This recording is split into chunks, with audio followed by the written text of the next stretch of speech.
everyone, welcome back to Base Damage. Hope you are all doing well today. We have just finally gotten all the results for Worlds and everything, and I'm still editing the last video. But we wanted to get in and discuss stuff. We wanted to kind of get our thoughts out there and just have a fun little old discussion time. This will basically also be the tournament report that I would typically do. I figured just easier to go ahead and just have it for this particular video. But we have several awesome people so far. More people may join later. I know Joker wanted to join in, but we have Kaz right next to me. Hey. All right. We have Soup, as always. As always, he says. The resident Macross expert. We have Steve. Yeah, I get to talk about that finally. Cool. Yeah, he does, actually. You do get to talk about Macross for this. We have Steve. Hello. And we have Dal, who also co-hosted on the last two matches. Oh gosh, that was wild. That was very fun. So let's just go ahead and jump right into this, because this was very interesting. And everyone, like, when we were talking about our expectations and everything, everyone kind of like universally agreed, like, oh yeah, it's probably going to be like Bunny Girl to like take the win and everything, which like still could have almost happened amongst some of the other crazy, or like Nino or whatever. It's just like a bunch of crazy like possibilities could have gone on. But we have the breakdown. Weiss Tea Time does not have the full list of like every single person was playing just yet, but I was able to get from a very, very wonderful source, which I will give them credit in just a little bit when I go to show it on screen. But they were able to give me a pie chart of the breakdown of all the different decks, so I figured we would take a look at that in a second here as well. And I'm just going to scoot it over in front of people. So, so you might not know who's talking for a half second here. But congratulations to Jose. I'm assuming that's how his name is pronounced. It's not Josie and the Pussycats. Jose LMR, I don't know what that stands for, but congrats. Was on Elizabeth Hendrickson 7 Deadly Sins. That was a wild last game. First off, me and Adal at that point were just like fucking just cheering, like just like, Jose, you got this, go get that bag. So fucking gassed. We like this. The other thing too is this took till like fucking 6 o'clock in the morning, so it was like we were just dead for 10 hours. Yeah. To which I know several of the people in here joined in on that, so thank y'all for helping keep the insanity going, but also help keep some form of insanity, keeping us straight on effects and shit. Second place, Nino from Bran. Volcroc was on Nikkei. Modernia Biscuit, which wasn't what it wasn't the Nikkei deck that I thought was going to be up at the top. That's whatever. Yo Fuzzy on Bunny Girl 8-door. Maple Syrup on Macross, so that we can actually have our resident Macross expert educate us on more. Oh boy. Now Times was on Nino. Naka was on Bochi. And Mark was on Bunny Girl Senpai. Alright, so moving that back over. So, oh boy. Alright, so let's just go ahead. Like, we ranted a little bit about this last night. I'm sorry? Let's talk about the conversion rate first.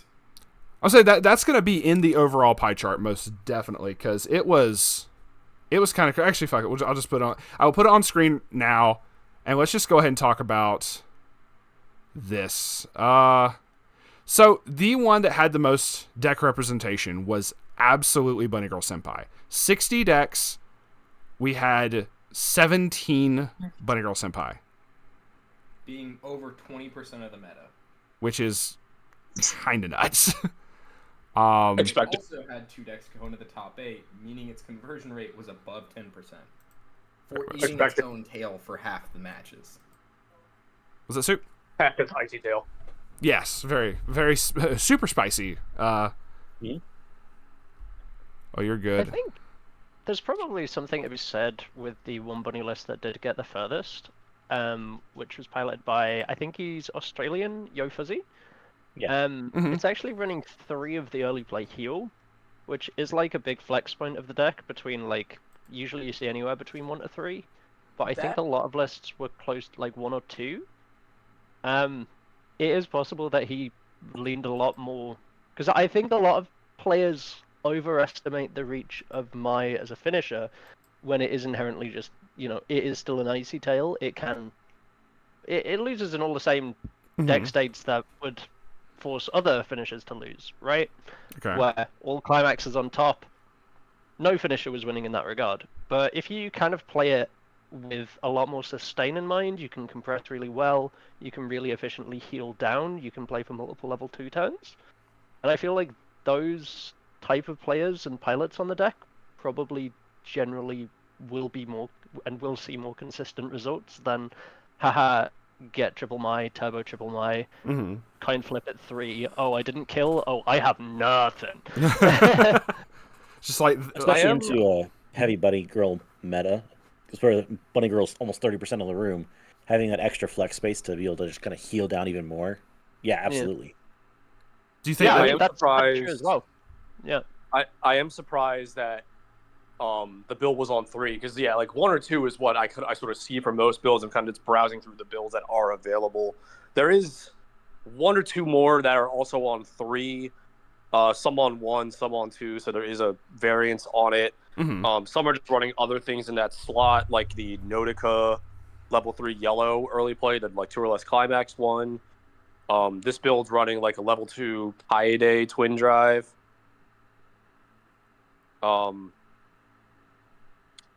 Yeah, this one's running 2. I think it's just running more zero tech. But yes, no, to your points are all valid, and that like 3 of that just for the extra heal, just to be a bit safe when you can't properly like tri-field Mai, or at least just give you some of that like intermediate like 1 to 3 game that you can push for a little extra damage while healing down. Heals for days. I had nothing else to add to that. Yeah. I mean, What's that? You gotta look at it as what's the best deck against Bunny Girl? That's Bunny Girl. Yeah. Plus that Kaede also potentially refunds the stock too, because it's understated. But it's like the top check reveal, and then the card goes to stock if it's level 1 or higher. I think it is. Lower. It is lower. Lower. Yeah, Okay. lower. Which includes Lower. climaxes. Yes. I mean, Interesting. Plus, you found the build that first round into the top 8, they tried pairing off Bunny Girl versus Bunny Girl. That was another interesting thing for that. And something Steve pointed out, because when we saw this live and we're like, oh, they are pitting the only 2 Bunny Girl decks against each other. For some reason, I just thought they did it on purpose, and Steve was like, no, they pit whoever got first of the top 8 and whoever got 8th. Always get paired together, and I was unaware of that. It just happened to be that. It was just a team kill. Pretty much. Something. That actually, just going back to Yo Fuzzy's build with the 3 healers, he was the only XO. He was first place at the end of the splits. Yeah. And like he had one of the best records of the event. Absolutely. Until, losing top 4. up until that point, obviously. I mean, Yeah. it happens. It was very interesting looking through even the rest of the breakdowns as well. Like going into like the top cut and everything, obviously. Even before the top cut, some things I do want to point out when I show the pie chart here. We saw a bunch of 1-ups in here. There's a bunch of 1-ups up here that somehow all made it, like not all, but a bunch of them made onto the feature matches. That's probably not because they made it onto. That's probably because they wanted the feature matches to be the things that weren't being shown. Exactly. Like it just was a very interesting thing. I don't know how they do the feature matches. I don't know if it's like if you are paired on this specific seat, come over here and sit under this camera type thing. I've never been, so I don't know. So no, I think they choose and I think they generally choose the more niche builds, because let's be real, the meta builds you're probably going to see when why for the top cut would they just have a mirror match for the top cut for the Bunny Girl Senpai thing? Why would they just have a mirror match then? That just sounds because it was first place seed. It was first place seed. He was the XO. Oh, so no matter who his opponent was going to be, they were just probably. okay. Again, Gotcha. they probably go, you know, oh, this will be fun. This will be or, spicier this'll to be post." interesting. Okay. This will be spicy. Like, because other than that, we had. Everybody else had already been on camera. Yeah. Yeah. Like we had Pixar up there. Obviously, that was like a big thing. The one That of is Pixar. He was the only one who did it too. Thank goodness. Which is crazy. Yeah, no, that is true. Yeah, that Yo Fuzzy versus Mark, the quarterfinals. That was the only pair who had not been on a stream. Pretty Everyone much. else had been on stream at that point. So we're like, what As the far as I fuck know. is going Yeah. on? But then like the one of Macross makes it to the top. The one of Bochi makes it into the top cut. So I'm just seeing some of those like, oh, this is like really funny to see here. So let's continue with the breakdown really quick. So 7 Slime, 6 Quince, 6 Nikke. Only 3 Overlord, which one of the feature matches did have Overlord. Am I remembering correct? Yeah, one of the Yes. feature Yes, matches. they did. It did. That was Mocha versus someone. Oh. You're good. Talking about the Pixar, there was just the one Pixar. The one Avatar player got paired against him, and he was like that was the Zuko top end, not the Azula. So one Yeah, Avatar, Azula's unplayable. 2. Yeah, without Mhm. Azula's doing anything, and you need the Zuko is better just because it's super cost efficient. Yeah, Yeah. it just has to survive. It has to not be reversed, basically. Bringing Avatar to Worlds is just kind of funny to talk about that later. True. What else?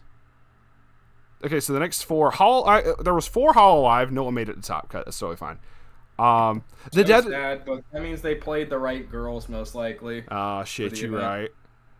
right. The 3 Overlord, 3 SDS, 2 Guilty Gear Strive, 2 JoJo, 2 Ari Ferretta, which I know we were talking about this before, and Steve was trying to fill in a bunch of the blanks, because on Weiss Tea Time they do not have every single deck posted up just yet, but they have the names of everybody who was up there and everything.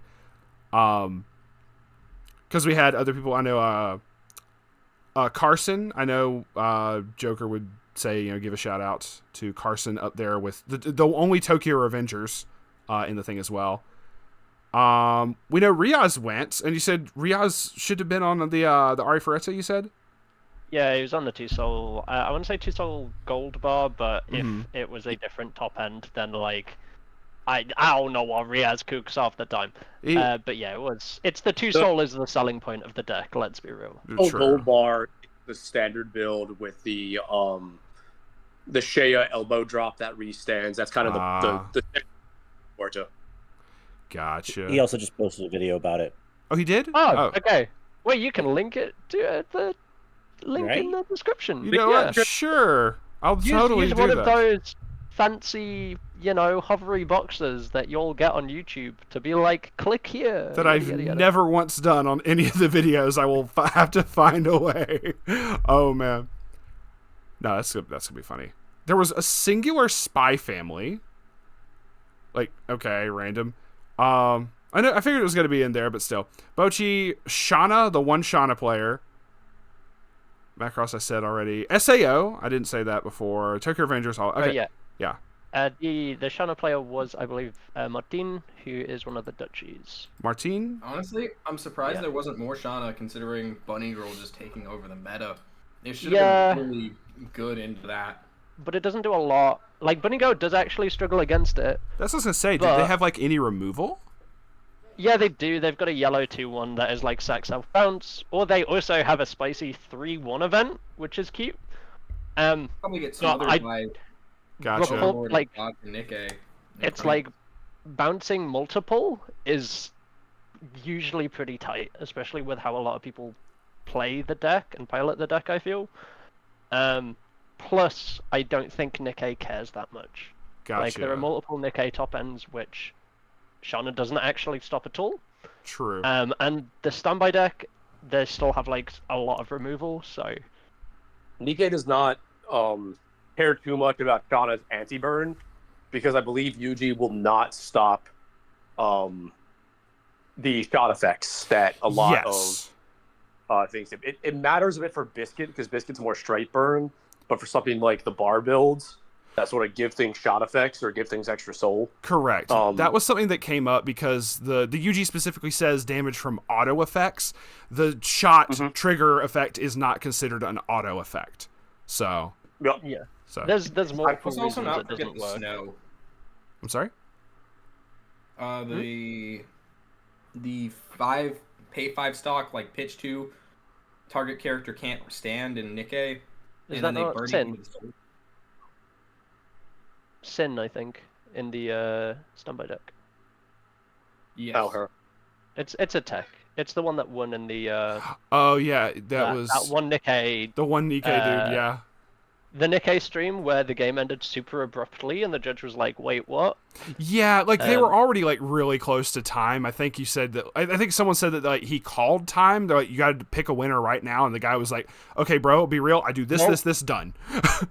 No, that's not what happened. That's not it? Okay. No, he kicked the. He kicked with the Alice. The early play kicks to top of deck. Yeah. The opponent was 3-6, so he passed turn, did the sin effect, which burns like choose back row, rest it, burn 1. So Yeah. game It burns was equal to the soul. Yeah. guaranteed. Yeah. So he basically just said, "Oh, okay, pass turn and then do the burn," and the other guy's like, "Oh." Oh, okay, Alright. yeah. I remember he shook on it, and then like they're packing up, and the judge is like, "Wait, what? Huh? What happened?" Like it was just so funny. Okay, so that clarifies that, which is totally fine. So, all right. But yes, I figure if anybody else has things they wanted to discuss or whatever, I figure we'll just kind of go around. Like I said, Joker was the one who even suggested like, "Hey, are we discussing stuff tonight?" And I haven't heard back from him, so hope he's okay. Maybe he fell asleep. Who knows? That sounds about on par. So. Oh, I feel like I need to make a quick statement to complain about no Konosuba in Top Cut, just due to a lack of someone in chat. You know what? That's fair. No Konosuba and no. You mentioned it and he shows the hell up. What? Are you fucking kidding? What? That who just popped. You summoned him. My God. It's not there that no one can top with Konosuba. Cowboy, you couldn't have timed that better.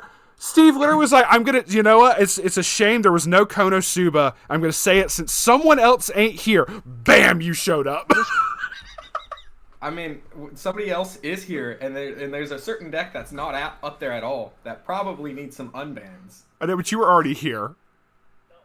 Ouch. Yeah. There was. I don't matter because I showed up. You didn't get summoned. Yeah, as soon as of all things Konosuba gets said, it was like, I have to at least put this plug in. Shows up.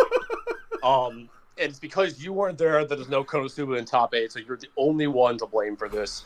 Hey, at least we're getting Konosuba re-edited in English. That's good. True. I get 5 more foils, and nothing else changes. How much is that going to set you back? Is the question. However much MSRP is on It's it. like, you know what? That's which if it's a recent set, probably nothing unless they're SPs. No, it's just a reprint of SPs and the old Chris that what the fuck does it do? It's the one that looks at your top 3, can discard them, and then shuffles them back. That gets an SP. Okay. I'm about to edit in the teleport sound effect for when he shows up. It's just the Dragon Ball like instant transition behind you sound effect. The fucking Goku dun dun dun dun. It's my trademark at this point. For some reason, every time I end up joining chats, it's when someone's mentioned Konosuba or Darkness. What happens? I just have to tell you, if you look in the chat, you can see some steak core. I promise. True. I'm not showing Yeah, you. with like all of the sound effects behind it too. All right, so who's going first in the world's chat? Okay. Why we're here? Okay. So because he didn't get a chance to really talk about during the expectations as much. I didn't get a chance to give him the floor when we were talking about the expectations for it. I'm actually going to let Dow go ahead and say something first. Because please don't. I don't know what the hell to say. Okay, well, never mind. You don't get it. Kaz, you don't join in that much. You know what? Just to be nice, you get to do it first. Oh, okay. So looking at the top 8 representation, one of the big things that I saw that was really interesting was the lack of Hololive in that kind of initial topping, as well as even in X2. There's only 4 people that brought Hololive, but with how prevalent that has been over the season, to see very little of it into Worlds. I thought was interesting. Okay. I hate to immediately butt in. I forgot to say something. Sure. I forgot to give credit for... I was able to get the pie chart. They said they didn't want to be credited, but to instead credit the Weiss Schwarz Philippines group. Because every single time the Philippines has come up, this person in the Discord has been like, yo, I got you the stats right here. I'm like, oh, thanks. Okay, much appreciated. And I know I've given them shout outs before, but they said, please specifically give a shout out to the Weiss Schwarz Philippines group. So thank y'all very much for being able to collect this information and send it to me. I do greatly appreciate you. All right, continue, Cass. Yay, Philippines. Yeah. Sorry, go ahead. Yeah. That was a big thing that I thought was really interesting. Outside of that, I personally expected more Nikkei than just the 10% of the room, but I think that that's even still within expectations in regards to what the numbers are. Outside of that, I think everything else is like... Do you think maybe people thought there was going to be weird matchups with it, or like... I suspect it's still probably relatively new. Like, if they're trying to get their decks together, maybe not everybody has all of their decks if they didn't play set it out. I guess Bunny Girl did have some more time for people to pick up the stuff, as opposed to Nikkei was like 2 weeks before. So maybe it was more of a recency thing. I don't know, but like obviously, I think also Bunny Girl has a pretty standard list and has had a standard list for some time, whereas Nikkei's had a little bit more flexibility as what people wanted to choose to play with. That's also a possibility too. Very true, very true. I know, even like in discussions, I know some people said even on the JP side, there hasn't been like, typically like when a set comes out, most of the time there's like, okay, this is the deck to build. Like that gets discovered and people kind of gravitate towards that. So by the time it hits English, that's what people do, like you said with like, Bunny Girl. From what I've been told, like Nikkei doesn't have like a one defined list. It's kind of like all over the place. I mean, I think there are 3 standard lists in regards to like what Nikkei has, but more so than I think there's one that's performed more than the others. Okay. But I think actually, realistically, Steve's actually kind of done a lot of the legwork on this, having spent as much time into Nikkei as when it was first coming out in JP. He is pretty tall, so he has he hasn't missed leg day. There we go. You wanna try again? Use your words. Words, I'm fucked up today. I haven't even been drinking. I'm fucked up. Anyway, so what legwork have you done for this, Steve? Oh, I may or may not have convinced at least 2 of the world's attendees to try the standby bar build. Like I pushed a lot of the initial work on the standby bar for Nikkei. Yeah. Initially, because the obvious one was either 8 bar or shot bar.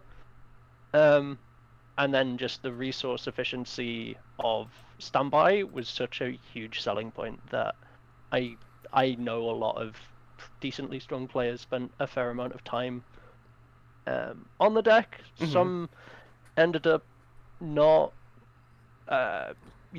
favoring the I guess the floor of it, because the finisher does still have to jump through a decent amount of hoops. Others, however, I know Yabi, I think he regretted not taking Avatar last year because he didn't think it was consistent enough and went for his comfort pick instead. So this time he, tried to hone in and spend as much time as he could on like a more explosive deck, even if it is slightly more high roll. And it didn't go well for Yabi, but Asuna, who also brought the standby gold bar Nikkei deck list, he was 4-0 into 4-2, so he ended up 12th. Yeah.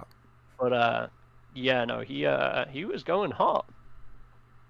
As hot as fresh cabbage was on that Pixar deck. Anyway. Also, I like one of the names up here is just what could go wrong. Huh? Because it's Avatar, I get it. It do be. Because Firebend... anyway. Because cabbages... That's what we thought. That's like the only player. That was funny for... Sorry, I didn't mean to cut it. On the feature match, it was Fresh Cabbage was on Pixar, but the Avatar player that he was playing against had like the cabbage sleeve, so I thought they had mixed it up or something. It's just really funny how that paired out, but that's whatever. I'm sorry. Go ahead. I think that's just called destiny at that point. I think you're right. Right. No, I was just say, Steve, that wasn't the only people you influenced in the tournament. Oh, you no. also influenced with the trees as well. I did, yes. I got a shout out from Jose, who won in the Tress's collectible interview at the end. He's like, I read these. These are trees. I love trees. Thank you, Steve. And I'm like, oh. Because you were talking about that at Tampa. I remember you talking about like the trees thing at Tampa. Yeah, I wrote an article and put it around a lot, and it got a decent amount of traction and a fair few tops. It's quite funny. Quite a lot of my random niche mechanics are there's quite a few screenshots of me with like that I can actually just bring up of just me with insert strong player here of me saying, hey, what about this? And the other person being like, I don't know. And then like 2 weeks later, I see them being like playing it actively and being like, oh, this is good. Y'all can't keep He's an inflating his influencer. ego. Nah, you can. For real. What are you saying, Sue? I said Steve's an influencer. Oh no. Oh no. It's okay. Maybe I win one of these days instead of just DQing myself in top 8. Yeah, just one day, and then one day Joker will also make Top Cut. Oh my God, the day that comes. First off, he has to actually be here because this was his idea to begin with. And here we are an hour after time. Like I wanted to begin with. Like I wanted to do something for this to begin with, obviously. But he was the one who's like, "Yo, y'all got time? Let's do it tonight." And I'm like, "Okay." Yeah, 8 o'clock. Let's go. We're like, all right, let's do it. And then like I said 9. Yeah. Currently. But all right, let us continue. I say let Cabbage continue. Anything else, Steve? I know you can yap forever, but just anything else immediate. I can yap for days at a time. I am actually pretty surprised at Nino's conversion. Just in most of the testing I've been doing, it has been pretty awful into both It Bunny had Girl a great matchup and... versus Bunny Girl. I think it was a meta call because it can actually kill from 2. Mm-hmm. Bunny Girl doesn't really have anything to do at that point. Okay, anyway, as I was saying, in like most of the testing that I've been doing, and I've been doing with people as well, and some of the World's attendees that we were doing, Nino into Bunny Girl seemed like unwinnable. Bunny Girl just gets so compressed and you can't do anything about it. Likewise, Nino into the standby Nikkei deck seems pretty unwinnable because Nikkei can just hard remove all your shit and you feel really bad. Like, you can efficiently build a board, but like there's a level to that. Like, you're still gonna be having turns where you're just crashing zeros because, you know, everything sticky's just got top deck kicked and etc. So I am actually surprised by how much Nino made it to Top Cut. Steve, I have a question for you. Yes, go for it. Do you feel that's because of the Quince? The Quince has 4 sets actually. Okay. Mm-hmm. Do you feel that's because of Quince like lack of sort of modern anti-compression tools, most famously not having a stock swap? Or like what do you feel about that? Or is it because maybe the Nino builds are not playing the right Nino, or they're just focusing on the set 2 Nino and not the set 3? Like why do you feel that? No, that's exactly what I said, right? Like Bunny Girl and the Door Standby Nikkei deck are at their core both compression decks. Mm-hmm. Or I personally feel they should be played as compression decks. Okay. And whether or not the all players play them as such, I know there are certainly Bunny Girl players out there, as I said earlier, who will just turbo, try and get triple my on board and coin flip the entire game. Like, I have seen people clock themselves up from 2-2 just to do triple my when there was, like, no reason to. Like, so that's kind of why the lack of compression tools, as you said, made those matchups so cursed in my eyes. So do you think that game in the top 8 was an abnormality? Ooh. Yeah. Interesting. Because No, that's the reason, I think personally that Sins going into Bunny Girl was a terrible matchup for Jose. So Quince taking out Bunny Girl for him was the best favorable outcome? So Sins into Bunny Girl is an interesting one because Bunny Girl has a lot of different ways that they can modulate their own deck and reduce the impact of the decompression tools that Sins has. So it's almost like a skill check for the Sins player. You need to a skill check for the Bunny Girl player. You need to make sure that you're never in a situation where stock swap or Fumio wins the game. Like you need to be on like a super fine stock threshold. You need to convert as much stock as you can comfortably do to memory while still leaving yourself enough space to heal and, actually play Mai. You need to sandbag probably 2 or 3 stockatas in hand the whole game just so when you hit 3 you can actually extend for these plays. So I think with a really good pilot, it's Bunny Girl favored, but other than that, again, Sins can just slap around with whatever decompression tools they want. Which but I think that. Oh, go on. No, I was going to say this is Worlds after all, and I guess I should assume that all of these, participants are going to be pretty good pilots because they got invited to this event. Yeah. This isn't this isn't some like random locals or random regionals where just anyone can show up. This is invite only, sort of like the best of the best. Yeah, of course. Here. Yeah, I wasn't discounting anyone. I was simply saying that I think that matchup is very. It is a skill check for the Bunny Girl player more than the Sins player. It's a situation of like, because of that matchup, you're like, okay, you clearly have the skill and you're a good player to get to this point. You have to bring that out like 100% right now, type thing. Yeah, so like if Sins, Sins has a lot more forgiveness in that matchup than Bunny Girl does. If Bunny Girl lets themselves on the attack, because you've been talking a lot about the attack end of Sins into Bunny Girl. Let's also talk about the defensive end of what Sins is really, really good at with the so many different brainstormers that it can brainstorm off of free and make sure that it's in a great deck state. It doesn't matter against an Icy Tail. Yeah, that's true. But again, I don't necessarily feel like Mai is the selling point for the Bunny Girl deck. Like, it's kind of the icing on the cake, and it's fantastic as a finisher, but like, it's the compression we made along the way, the friends we made along the way. It's all the memory requirements that you want to get for Mai and everything. Yeah, it's like, oh no, I'm doing things my deck wanted to do anyway, but I'm still just converting this stock into memory at a 1-for-1. Yeah, it's memory slime. It's memory slime with a lot more efficient finisher. Yeah. So, yeah, it's Sins just kind of has to. It's that awkward thing where to really deal with Mai, you either have to get to a level of compression where like nothing is sticking anyway, while also being like early enough that you don't just refresh damage yourself to death. But if you are like, there's a gap between that and being completely uncompressed where Mai just flourishes, right? So it's like, it's kind of awkward to navigate as well, but you don't have to worry about any decompression tools in Bunny Girl's case. Unless they tech a one-of stock shuffle.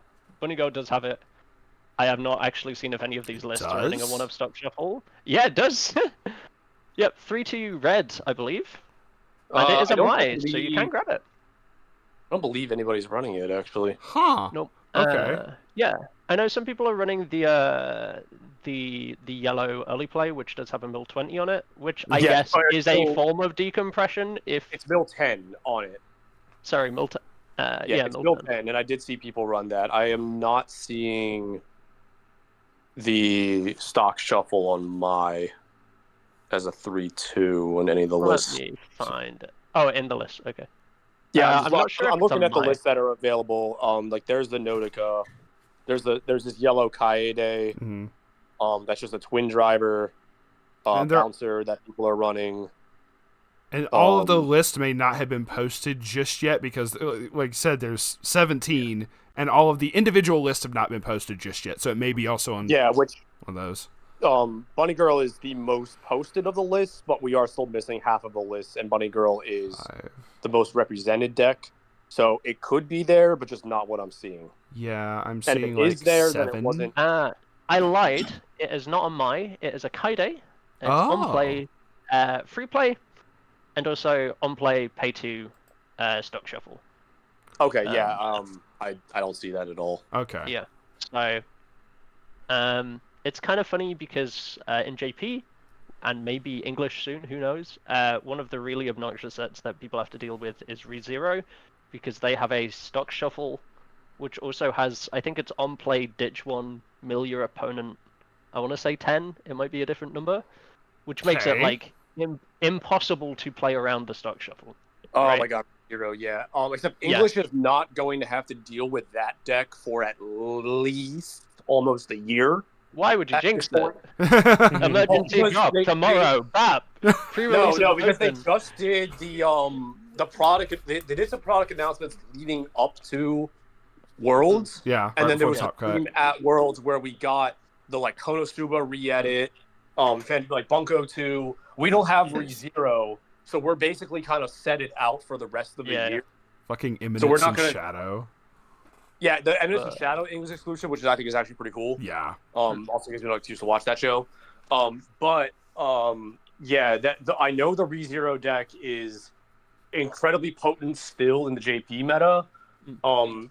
Sort of a shoe in to come over to English, just like it hasn't happened yet. I'm wondering if maybe Bushiroad's waiting a little bit to bring that set over. Who knows? But who knows? Yeah. But to finish the statement that I was making, it's kind of funny because you can technically do the same thing as that stock shuffle in Bunny Girl, because you can use the early play, which we said you can mill 10 of your opponent's deck to refresh them, and then you can use the Kaide to stock shuffle them. So you can use that card. You just need to run two cards to do it. People. Someone. Huh? How much stock is it to get that simple stock shuffle effect, pretty much? So it's on play pay 2, but because it's a free play, which is on play, choose one of your other characters in hand, play it for free. That cost is put into the stock shuffle effect. So it's either it's either free or it's pay 2, but you play a 3/2 for free. So still, I guess pay 2 in the Bunny Girl deck that's really kind of tight on stock, to the point where they have to run that sort of stock Excel package with the Sakura and the Futaba just to get the memory requirement. Pay 2 might be too much for that deck to sort of handle. Yeah, I mean, there's not a real benefit to it either, right? Yeah. Like, your finish is an Icy Tail. Like, yeah, but people and are a really on that good Nodoka. Icy Tail. People are on the Nodoka because it has mid-range push. Like, you're level 2, your opponent's in a deck state where they will not take damage. We'll just put them in a new deck state, right? The number of times that my opponents had about, 8 cards left in deck and there's, 3 climaxes, I'm like, man, a mill 10 would be really nice right now. Yeah.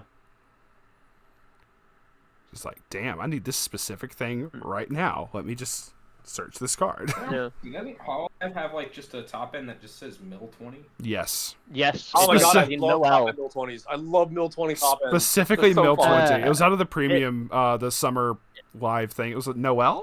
Yeah. Yeah, it's Noel, and it Yeah. also combos with a level 0 on the same climax. Yeah. I saw some lists doing Noel, Kanata, Noel. Yeah. Noelle has a mill 20. There's a Sayo in Bang Dream that is mill 20, but she's on book. So I play her in a build, but she's not overly played. We don't have it because it's not in English, even with some of the the SEA cards. There's a Cinderella in Disney 100 that's a mill 24. Man, that card is so obnoxious. Yeah. And Pixar does have it with a Dory. I think it's like Dory, Nemo, Marlin. That is also mill 20. I don't know if the Pixar guy was on it because I think he was on the Cars build. But I'm not 100% sure. But no, he was on the Buzz and Woody build.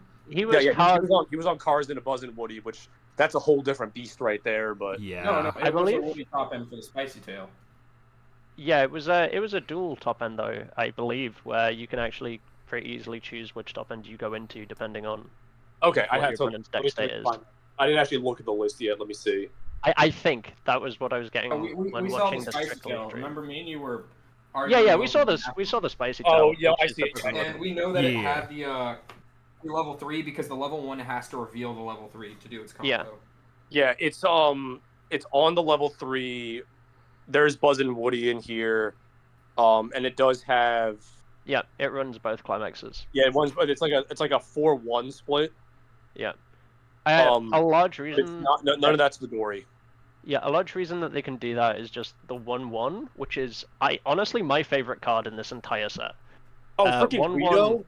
It's so good, right? Guido is so good. It's insane. Like I was hyping that card up so much early on because it's like anything that you want early, you're just like, yeah, I would just stick this to stock.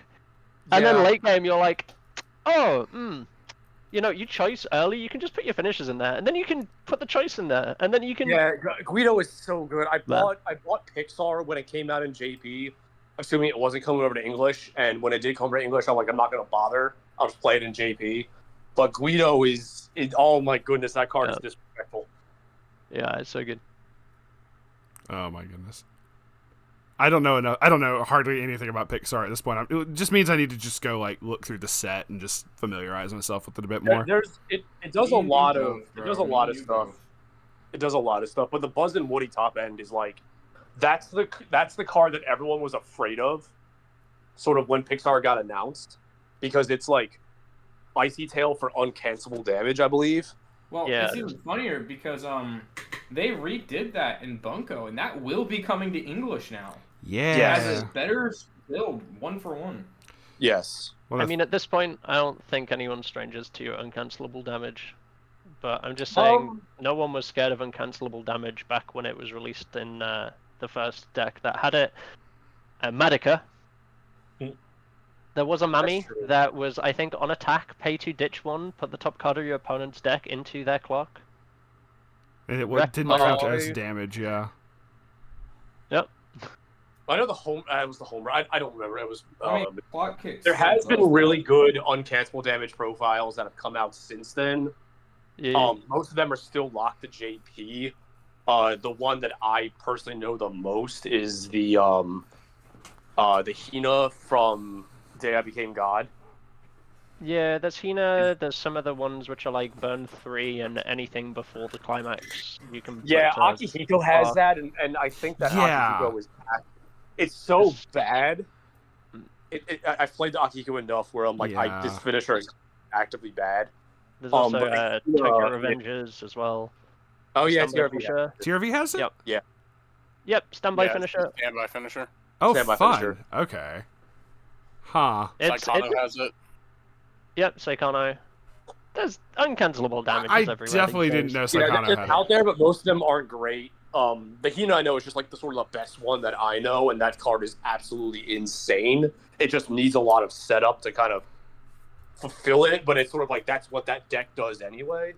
Aren't most of them the profile where just whenever you cancel damage, you keep in damage whatever was under it under a certain like condition? Yeah, that's the Akihiko. That's Akihiko. Okay. Hina is top check 3 and put the same number of cards revealed, characters revealed among those 3 into the clock up to the number of cards in your memory. So if there's like basically any level 0 is going to go there. And then if you have like 3 cards in memory, as any 3 or lowers are going to go there. And then the rest think it's combined level, right? Yeah, it's combined level. So if you have 4 cards in memory, then you can choose like a 3 and a 1. Yeah. So if you have 4 cards in memory and you reveal a 3, a climax, and a 1, the 3 and the 1 would go directly to clock, and the climax would go to waiting room. So it also functions as a mocha for the cost of just discard 1 card. Is insane. Anyway. But Back to Worlds. Yeah, no, it's all good. But I mean, like, it's relevant stuff. That's totally fine. Totally fine. I mean, it is no issue. But all right, so I just realized we will be dealing with the Bathwater deck now in English. A Bathwater deck? Mm-hmm. Gamer Girl Water. It's the Meiji Bunko sure. Double Soul Bar with the level 0 combo having a on reverse search deck. but it gives it to something else. Oh, neat. I just love the fact that comes up when I full screened the Discord thing, and you just see click to see attachment came up in the top right corner. I'm just gonna love to see if anybody on YouTube tries to click it. Anyway. So, okay, that's coming. Image of the climax there, and it's the girl in her bath. Yeah, it is in fact bathwater because Bunko be that way. We'll probably get that card censored when it comes over here. Yeah, along with half the set. But anyway, Worlds. Inch Bushy Road. Hey, I'm not playing. It's here. It's coming to English. Damn it. But okay, so Soup. I know Soup was like, but I already talked about Worlds last night. I'm like, yeah, but I wasn't recording last night. So yeah, we literally talked about all this last night, so I got to remember what all I was talking about. Do you want a second to try to remember then? So we can. No, I got it. Okay. It'll come to me eventually. Okay. So. Let me think. Okay. While you're thinking, Cowboy, do you have it? Okay. Well, I believe there was a total of 150 invites possible to go to Worlds. That was like the cap on it. Ooh, yeah, that was a big thing. Yeah, but we had 60 players show up. Remember, this is in Japan, and people kind of have to take the plane ride over there, so not everyone's going to make it. As far as the breakdown goes, Bunny Girl being the most represented deck is no real big shocker to anybody, as everyone kind of knows about that My build sort of being very strong. Slime being the second most represented deck is actually a shocker because Slime has not done jack diddly squat since the Yom hit, and that has been backed up with some of the regional results. So sort of since then, where Slime kind of just completely fell off, people moved away from it. Yeah, it's kind of like how Joker talks about, this is such and such set's strongest soldier type thing. It's like these Slime players were like, yeah, no, I am Slime's strongest soldier, rocking up to Worlds with it. When like you said, really hasn't done any too terribly much since the hit. It did get a top. I want to say it's still good. Yeah, one one of them. It's not like dead by any means. Yeah, not dead. But I think it's just a lot of people taking that deck where it's like, hey, this is what I did well with, like 3 or 4 months ago. This is what I've been on, so I'm going to keep being on that. Yeah. But it's kind of things are a bit different even since like a month ago as far as the meta goes, due to releases. Nikkei being the third most represented, not totally surprising. It was the third most represented along with Quince. I agree with Kaz, where I thought there would be more Nikkei, but I think because Nikkei is the newer set, and also because there isn't a solidified build for Nikkei, unlike Bunny Girl, there's maybe not everyone sort of has. They're able to get the stuff because the stuff is super easy to get, but maybe not getting some of the play time, the test time, because there were these are not people that have been playing Nikkei probably since it came out in JP, because they've been playing other stuff and qualifying for Worlds. They have qualified Worlds with something else, and now they're swapping over to Nikkei, and they're just saying like, hey, this is sort of the best deck in the room. And as we stated before, some of the expected builds for Nikkei, there's a lot of really good builds in Nikkei. Yes. The bar-based builds, where it's either like bar X, like bar standby, bar shot, those were the decks that people were afraid of in JP when the set came out. Like bar Nikkei was supposed to break the game. Like literally, the Nikkei apocalypse was like stated multiple times. I'm just like, okay, what's going on with this set? It didn't end up sort of doing anything because of consistency issues. And my sources here are some of my Nova crowd players that play more than Nikkei, and they're more familiar with the JP meta than me playing by fun JP decks. It was in fact sort of those biscuit-based, like the Biscuit Modernia build that topped. That's sort of what I was more expecting to sort of come out of Nikkei, was sort of like a standby gate build. Just like that, actually. So me seeing that in top isn't super surprising. I'm actually surprised there isn't like a second one up there, because then you look at some of the other Nikkei builds and it is those bar builds. Okay. Which, to kind of add to the one of the first things you also said, and I don't know, maybe this affected it, maybe it didn't. Something that we found out when everybody was like heading to Worlds, like you said, 150 invites got sent out, but obviously only 60 players showed up. We know people who they're like the visas. We're not gonna say their names or anything, just for sake of being nice. But we know people who their visas and whatnot trying to travel over there for this, they got denied and stuff. So there is a possibility that maybe some of the people who got denied or couldn't show up because of stuff like that, or maybe other obligations, maybe they were originally planning like, hey, I'm going to take Nikkei. All of a sudden Japan's like, I'm sorry, you can't enter. That's possible. It's possible for a few things where there was 100. I think it was 150 invites possible. Some people might have qualified more than once, which is still an invite from people. Some people might have just not been made to sort of go over there. I mean, if somebody got an invite twice, it would be pushed down to the fourth place. Yeah, it gets to the fourth place, but still, that happens more than once. Yeah, like a lot of people just kind of maybe have taken that invite over there and just didn't show up for the tournament because they just want to. Hey, I got a free trip to Japan. Hey, yeah, I get to Japan. Yeah, we did say that. I guess big shout out to both commentators, Shizukats and DNTCG. True. As they both qualified. They both got invites and they still commentated anyway. Yeah, that's what I was going to say. 2 invites that were both commentators right there, so they didn't actually get to play. So there's 2. With 60 total players, that's more so on the line of like the bigger end of like a Southeast Asia tournament and sort of average for about some of the European tournaments. So a 60-player room is pretty small as far as like a Weiss regionals goes, at least compared to some of the U.S. regionals. Yes. But it is like stacked with sort of the higher quality of players. Looking at I'm going down the deck breakdown here. Nikkei clinks with 6 representations again, like Nino and some of the other decks are not super much of a surprise. And then after that, it's a lot of the like 1 or 2s of. Most of these bills are pretty expected. Like, you say someone brought, like, Shana or Bochi or Spy Family. There was like a lot of one-ups. Yeah, there's a lot of one-ups. These are still pretty good decks in here, right? Agreed. Hololive at 4 is, that's still pretty good for representation. Some of the one-ofs that might be a little bit out there, Pixar, of course, being Southeast Asia restricted, so not everyone is going to have access to that. The Avatar build minus Sokka, like Avatar hasn't done a whole lot. I think it got 1 top somewhere, but like, hey, someone's. This is the other thing too, which I was actually expecting more of, is people bringing more random decks to Worlds and trying to win with their pet deck rather than the meta. Yeah, that's something people like to do. A lot of these Worlds players would be expecting the best deck and have prepped against the best decks, and then. Whoopsie. That is true, but imagine if you got your invite, you got a free trip to Japan, and you say, man, I would be a legend if I showed up with a Haruhi deck and made it. Honestly, though, like, I don't think you should discount taking a pet deck to Worlds. I do not discount that at all. I'm surprised more people didn't do that. Yeah, I mean, some of these people probably did. It's just the pet decks are probably good, but like they got stopped. They got stopped at visa check.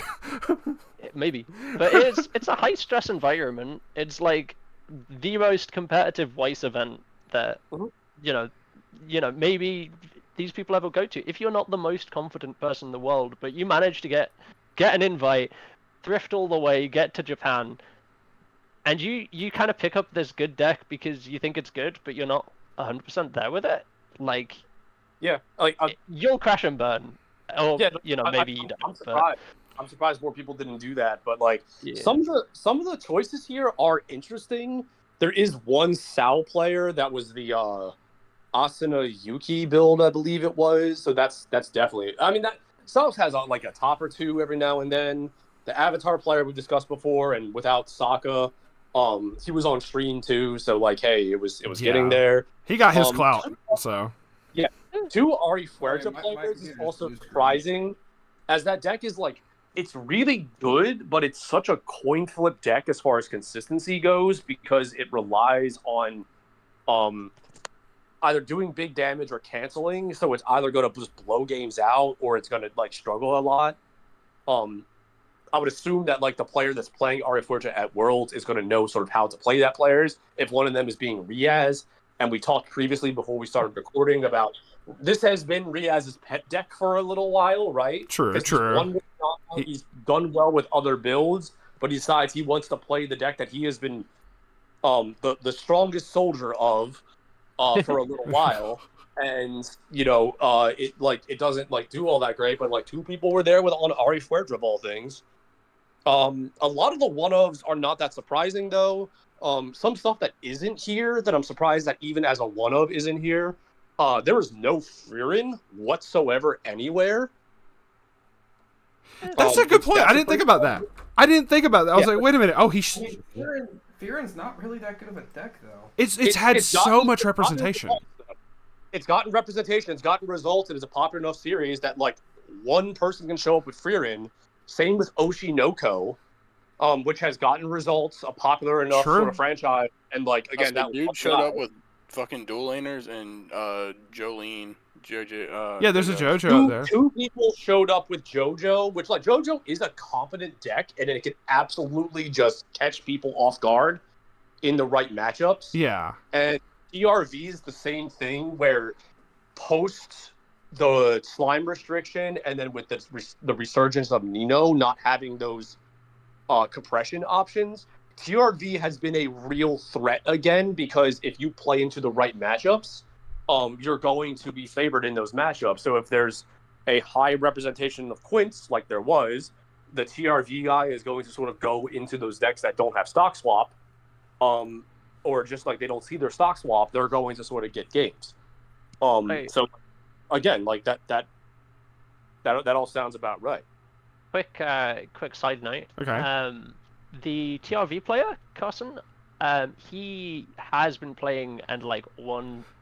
I don't want to say one trick because it obviously discounts, but I know that he has spent a lot of time over the last 2 years playing Tokyo Revengers. Okay. Like, see, there's that.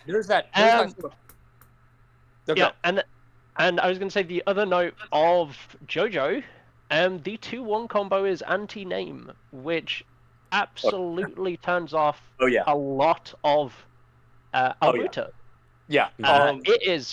It is crippling if you do it right into Albuta. Mm-hmm. So I feel like that could be an informed choice. Yes. No. TRV, besides being an informed choice, if it's Carson and that's his pet deck, that goes back to the pet deck sort of thing. Yeah. JoJo is a solid deck, and it can absolutely wreck you because that White Snake combo is nuts against some matchups. Anything that names. To clarify, that's just names. It's not like there was like a Konosuba card that removed traits. It doesn't remove traits. It's just names. No, it's just names. All your opponent's characters in all zones lose all of their card names and not get any card names. Which counts So, for my checks for names, not adolescence or whatever the fuck. My check names, but JoJo also has, and it's also on a level 0 White Snake, the Rico profile. That is anti-trait and anti-marker. And that is sort of the other best card in that set is that White Snake, because it can absolutely just destroy certain matchups that need markers or traits as well. And that card is ran at 3 or 4 of in most sort of basically any JoJo build. Pretty much, yeah. Because it's really good. It do be. All right, Cade, you want me to talk about Macross? Because I think that's why I'm on here, right? You're always here for whenever. You're here for more than just Macross, but also we have Earthweed and Fire. Yeah. Okay. Hi. So there was one. What about Macross? There was one Macross deck that did make it to top 8. And we have seen this deck do this before because previously, like last year, Macross Delta won JP Worlds, which has a bit more of sort of like a higher like power threshold because they just have a lot more decks that English doesn't have yet. I disagree. Like obviously they have stuff we don't have. Okay, yeah, their ban list, their ban philosophy is a lot more conservative than English's. That's okay, that's true. All right, so and the way Japanese players play is also very different. Yes, which is also we talked about that a number of times about sort of the slower philosophy. But Macross Delta, in a lot more limited environment, can do very well because it takes very specific tools for that deck to sort of fail, and not all of the decks in the room are going to be running it / sort of know what to do in that matchup. Versus some of the rogue decks it's going to struggle against. Yeah. And another thing is like the deck can sometimes just lose to itself. the deck can sometimes lose to itself because a lot of I love the deck. I think the deck's fucking awesome, and I love playing it. I would never take it to a tournament because it can lose to itself. It can, but like that's also sort of a lot of the pilot skill. Which then, if you have the guy that's experienced in that deck, playing Macross is basically playing the failsafe game of when can you get your Venus Link combo online as fast as possible. Some games are a lot sort of harder than others, but we've seen at previous Japanese Worlds and then now at this Worlds where it made top. How far did it get? It's like 6. It got like 4th, I think. Yeah, did it get top 4? No, it got 5th. Which is that's still really good, right? Agreed. The World for the one guy getting 5th. Talk about conversion rate. That's about as good as it gets, right? Pretty much. Actually, I think that is as good as it gets compared to Nikkei, SDS, and Bunny Quince. Girl. That is well, Bunny Girl. There's 17, so the conversion rate's not that great. SDS, I think there was 3 players that hurts the conversion rate. The one Macross guy getting 5th. I think Bunny Girl was like 25% of what was there, right? It was about 20%. It was 14 out of the 60. But like 2 getting top 8 versus the representation that's there isn't the best conversion rate, but that's still probably expected. But like what I was saying is like there was like about 25% people that played it, and 25% of top 8 is that thing. Yeah, but that which is good conversion rate. But it's a good conversion rate. A one guy getting the one top. Oh yeah, 8. No, I'm not saying I'm not saying like I'm not saying like, oh, it has a better conversion rate than Gunga Gingan. Yeah, fucking. And when we did like the first Bro year, one guy played Batman Ninja and made 3rd. Yeah, that's called conversion rate, my guy. Yeah. But like, that's still like if you have a competent player, again, this is World, so you're gonna have competent players taking a deck that they know. Pet deck. I wasn't there. You weren't there for. I'm built different, bro. Yeah. And like that deck when it gets going is almost unbeatable because you're just absolutely refreshing every single turn, like 7 or 8. What would you have taken then, Earth? Milky Holmes, obviously. Milky Holmes, there you go. All right. Clearly. Oh God, yeah. Talk about conversion rate. All right. Yeah. To be fair, if we the one Milky Holmes player is going to be the one guy winning. But don't encourage Joe. No, I actually Joe was right now. I would actually unironically bring Love Live Sunshine. Really? Sunshine.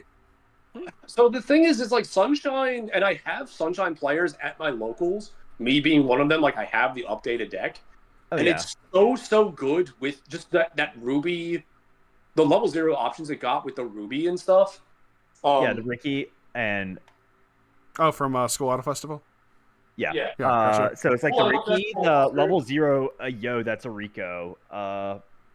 That's only played as like a 1 or a 2 of. But like it's still really good because you're never running well, here's the thing: you're never running a lot of level 0s.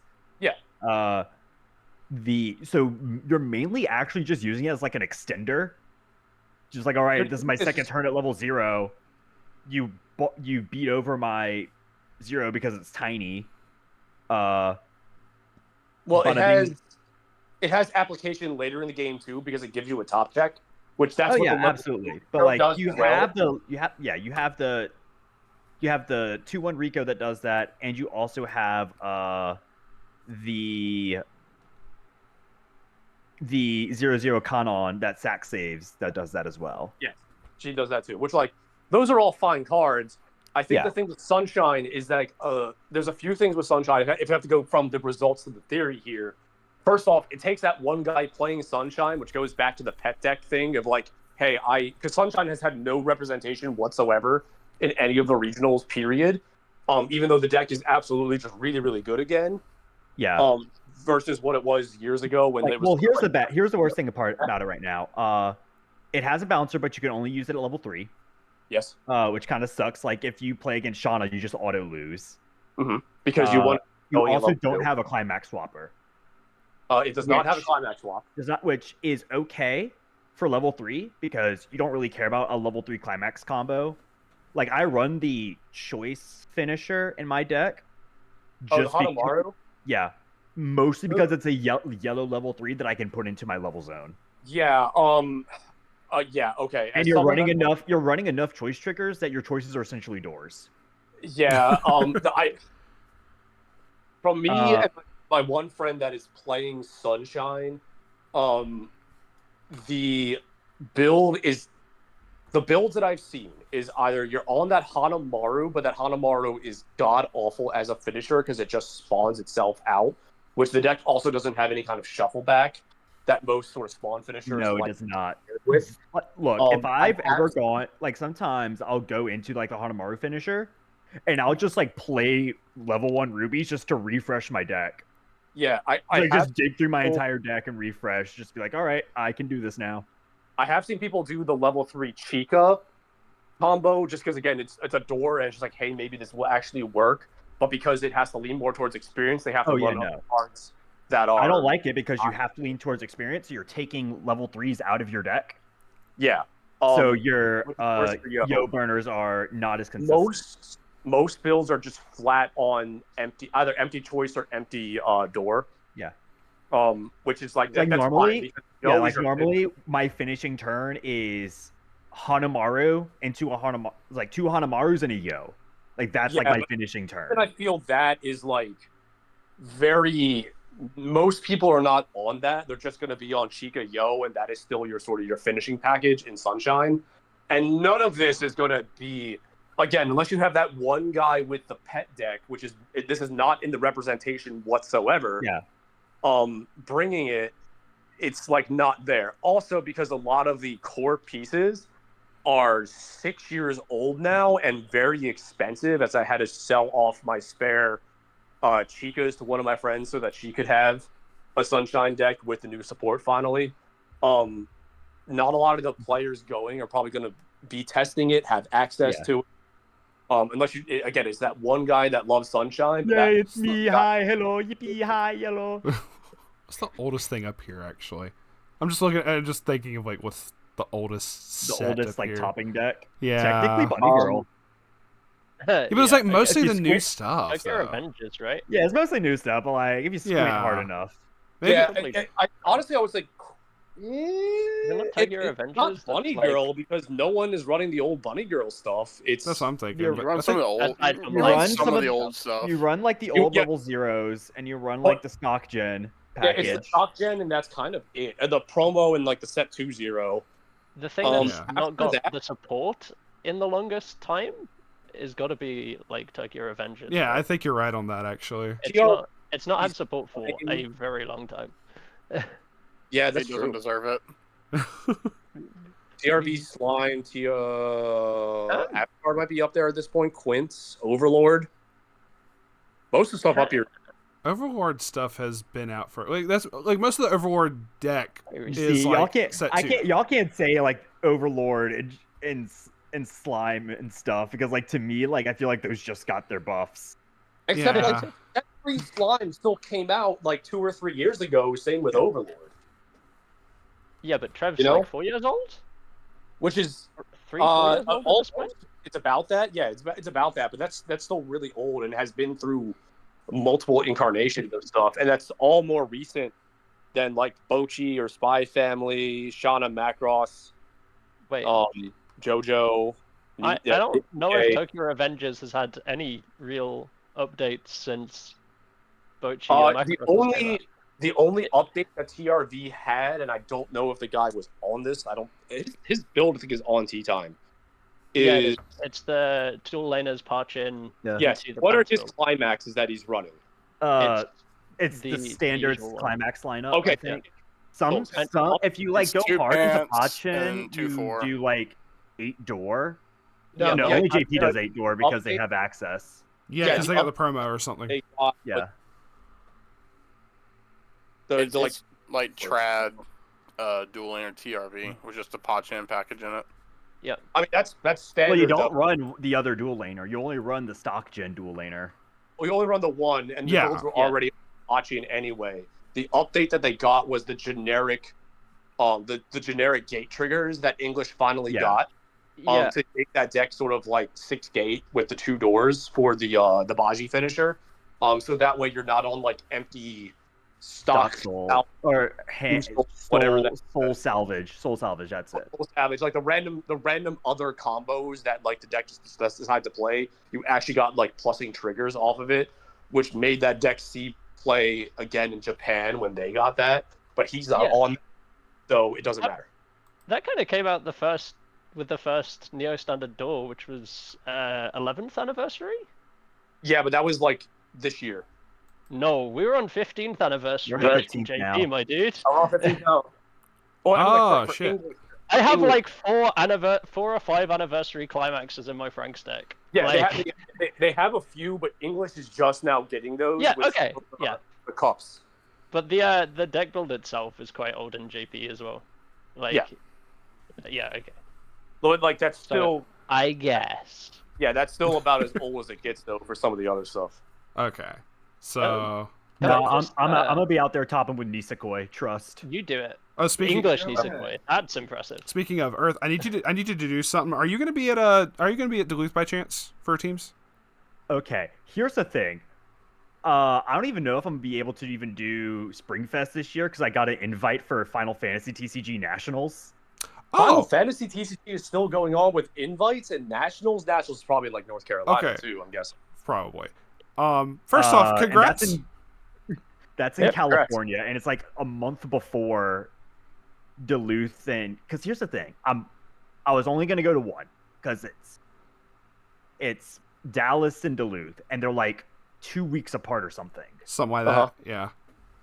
And like I just can't do that. I can't take off of work that much. Okay. Okay. That's fair. They're not fuck me on Dallas. That's fair.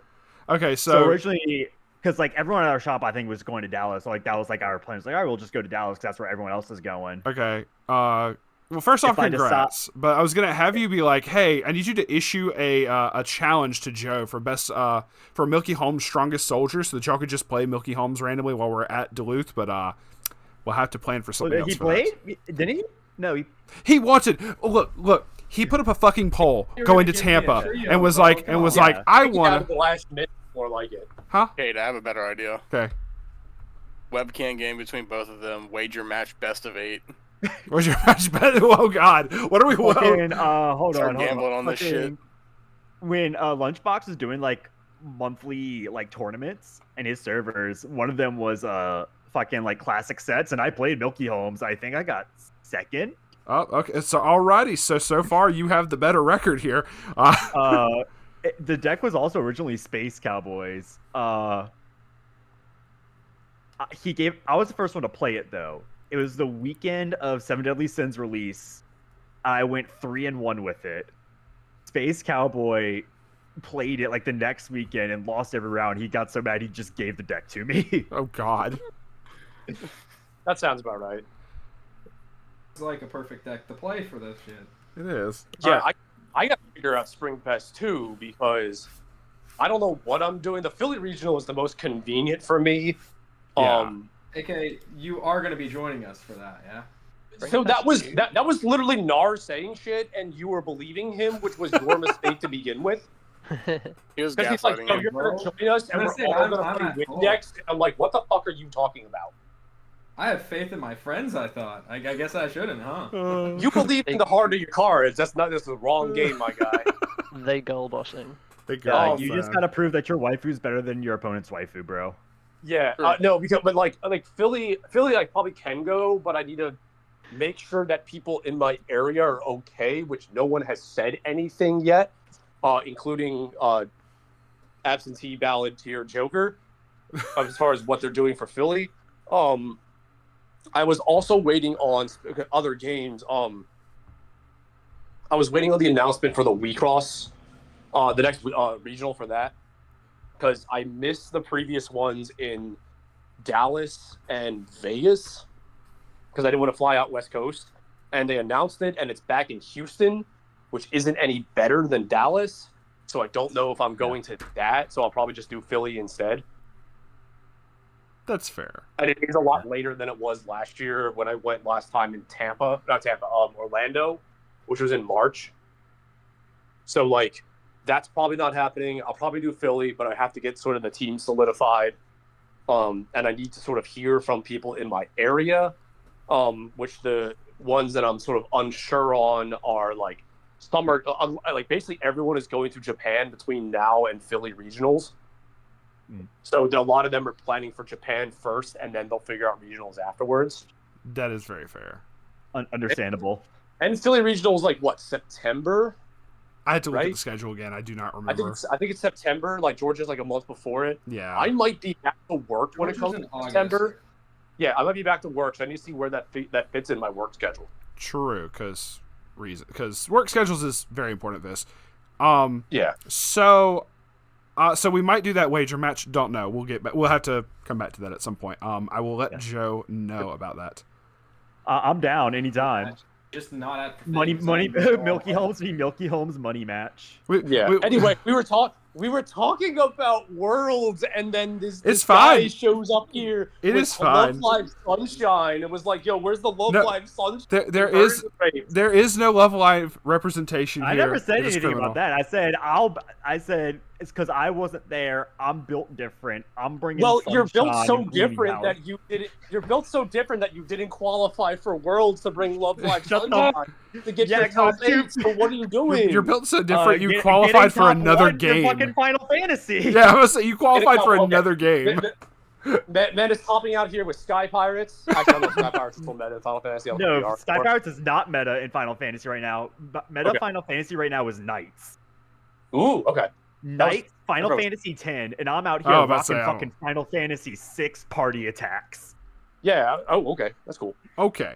We will what have else we to- got for Worlds? Yeah, we got to get back on track. Totally fine. I enjoyed these conversations. Don't get me wrong, but let's get back to the world's conversation. It's totally cool. Earth, if you didn't know, I am recording this for a video, so that's why we're. Oh, trying shit! to- Yeah. Yeah, this man pops in, starts talking about Sunshine. It's like, dude, we are on a recording and we're No It one is told fine. me y'all were recording. It's in the general chat. Probably We- you should we- put we on actually set did tell channels everybody. later. I just joined in because I thought we were having a party. It's in Shit. the general Oh. chat.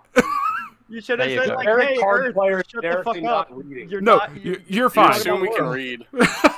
Oh shit, you're right. Someone put a emote of a camera in the description. I don't have enough emotes for that. No, you're good. Hey, I don't have enough wine. Okay, so we're talking about worlds. So y'all, Manny, am I right, gamers? man. So okay, no.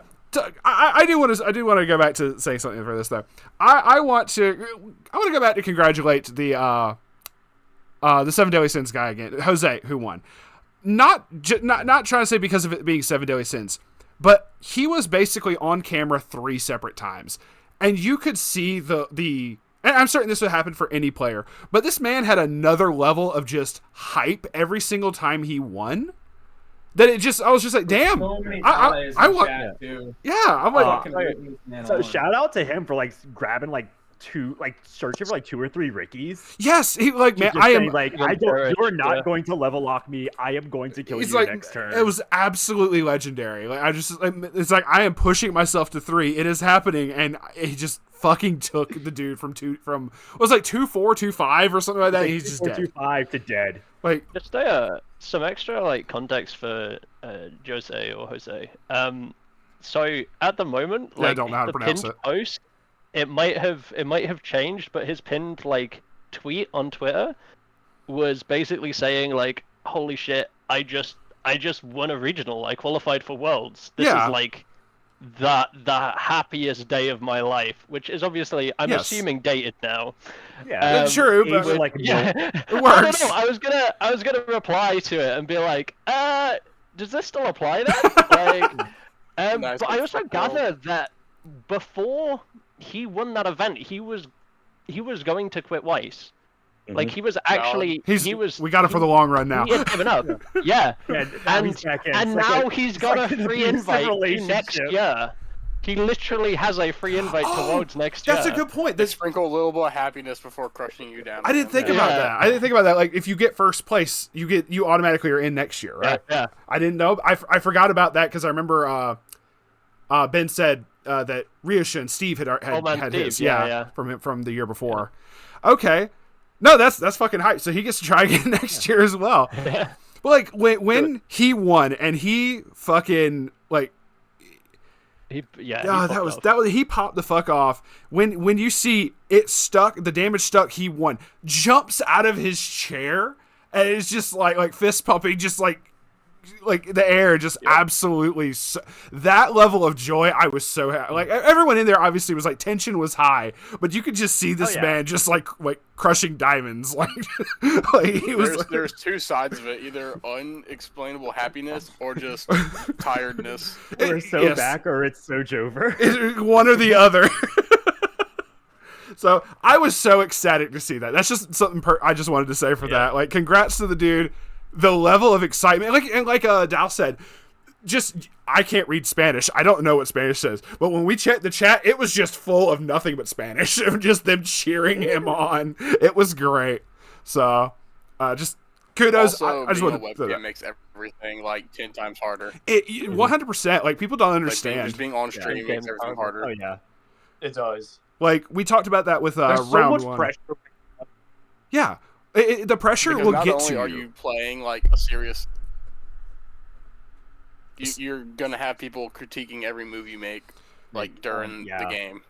Not only that, you're critiquing yourself. Other people are critiquing you live on stream and shit like that. It's like round one with Ryushin, and I know he's just kind of has done this before, where you could see the man visibly like shaking. Like he's just so hype, he's just so into it to the point that, and I'm not calling him out for this or anything. I'm just stating the facts. And the judge was like, "Hey, you're good. We knew what the intention was." He puts down a level 1 Mai into the climax area and proceeds to go swing. And they're like, "Wait, that's not your climax, bro. You got to put the climax down." Like it's totally fine. That's understandable. I do that on a daily basis. I don't know what the fuck you're on about. Exactly. No, it was just like we know he's like nervous, like doing that. So. Anybody in that position. Climax in any zone. Yeah. She made the magician thing. That zone do the counts your magician hand. thing. Just be like, look again. Look again. Looks down. Look at climax. distraction. Switch the card out. Look in your shirt pocket. Fix out the correct climax for the opponent. Reveal the bottom card of your deck. All climaxes. Old Spice commercial. Icy Tails always hit. Look again. The tips are now diamonds. Now look at your man. It's like now a back clown at me. trick with towels, but with climaxes. Yes. Can I make a quick side tangent? Go for it. Referring back to like a thing ages ago. We've been talking about sunshine in here, so you're good. Go for it. Mm-hmm. Yeah. It was something that I was looking up while that discussion was going on, so I still have no idea anything about this weird sunshine meta. You'll obviously. I never said it was meta. Anyway, I just said I would bring it. I was like, what the hell are you talking about? As I was saying, if you actually look at the number of bunny girl that were X2 and up, and that is 7 out of 17. Yep. Which is. Like, in previous years, they have banned sets. They did the Alice ban due to over 20% of players reaching X2 and maintaining a conversion rate of over 20%. Okay. So, like, it is actually a pretty solid showing for Bunny Girl for its first event, right? Oh, yeah. True. I also think play patterns are probably considered as well, because Alice is just a toxic deck to play against. Sure. Yeah. I mean, when I'm the not top saying that Bunny Girl doesn't deserve to be put on the naughty list. No, but it was also Bunny Girl different. is saying, It was also different for Alice because one of the fucking bro things, it was top first, second, third was all Alice. Like that was a completely different level of representation where it's just like that did not happen here. So yeah. Just to clarify, I'm not comparing Bunny Girl rep here to Alice. Correct. Correct. I know. You're bringing up that they have similar win rates, and Alice was put on the naughty list for that. Not even that. I'm talking about the specific type up they did when they did the Alice restriction list. Where they, because they do a breakdown now. They've done 3 whole breakdowns, and they were basically saying making up over 20% of players who achieved X2. And judging by the X2s of Bunny Girl at the event, it was actually as I said, a pretty solid first showing. So I wouldn't discount the actual conversion rate, or I guess I wouldn't discount it in Bushiroad's eyes. The conversion very, very good. If we're going back to that discussion, Yeah. That's not what I'm saying. It's just not a 1-to-1 conversion rate, which Macross Well, and both have. I hate to say it. If there's a 1-to-1 conversion rate with 17 Bunny Girl players for a top 8, that would be impressive. That would be amazing, Well, honestly. That's what. just Yeah. That was the Alice thing. everyone's Bunny Girl, but but like 9 people get DQ'd and top cut. So, Yeah, that's so they got top cut. 9 but it people just kept full passing check. Yeah, they like announced the ban lists. They were on the ban list that was supposed to be announced after Worlds, and no one bought the right deck or something weird. I don't know.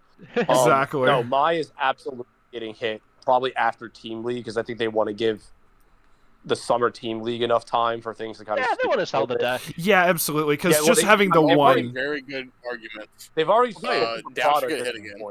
What? No. Which one? I'm sorry. To be fair, like Dow. Dow, alive. Oh God, no. Look, Y'all make great look. points. I'm okay. I'm I'll be okay. again.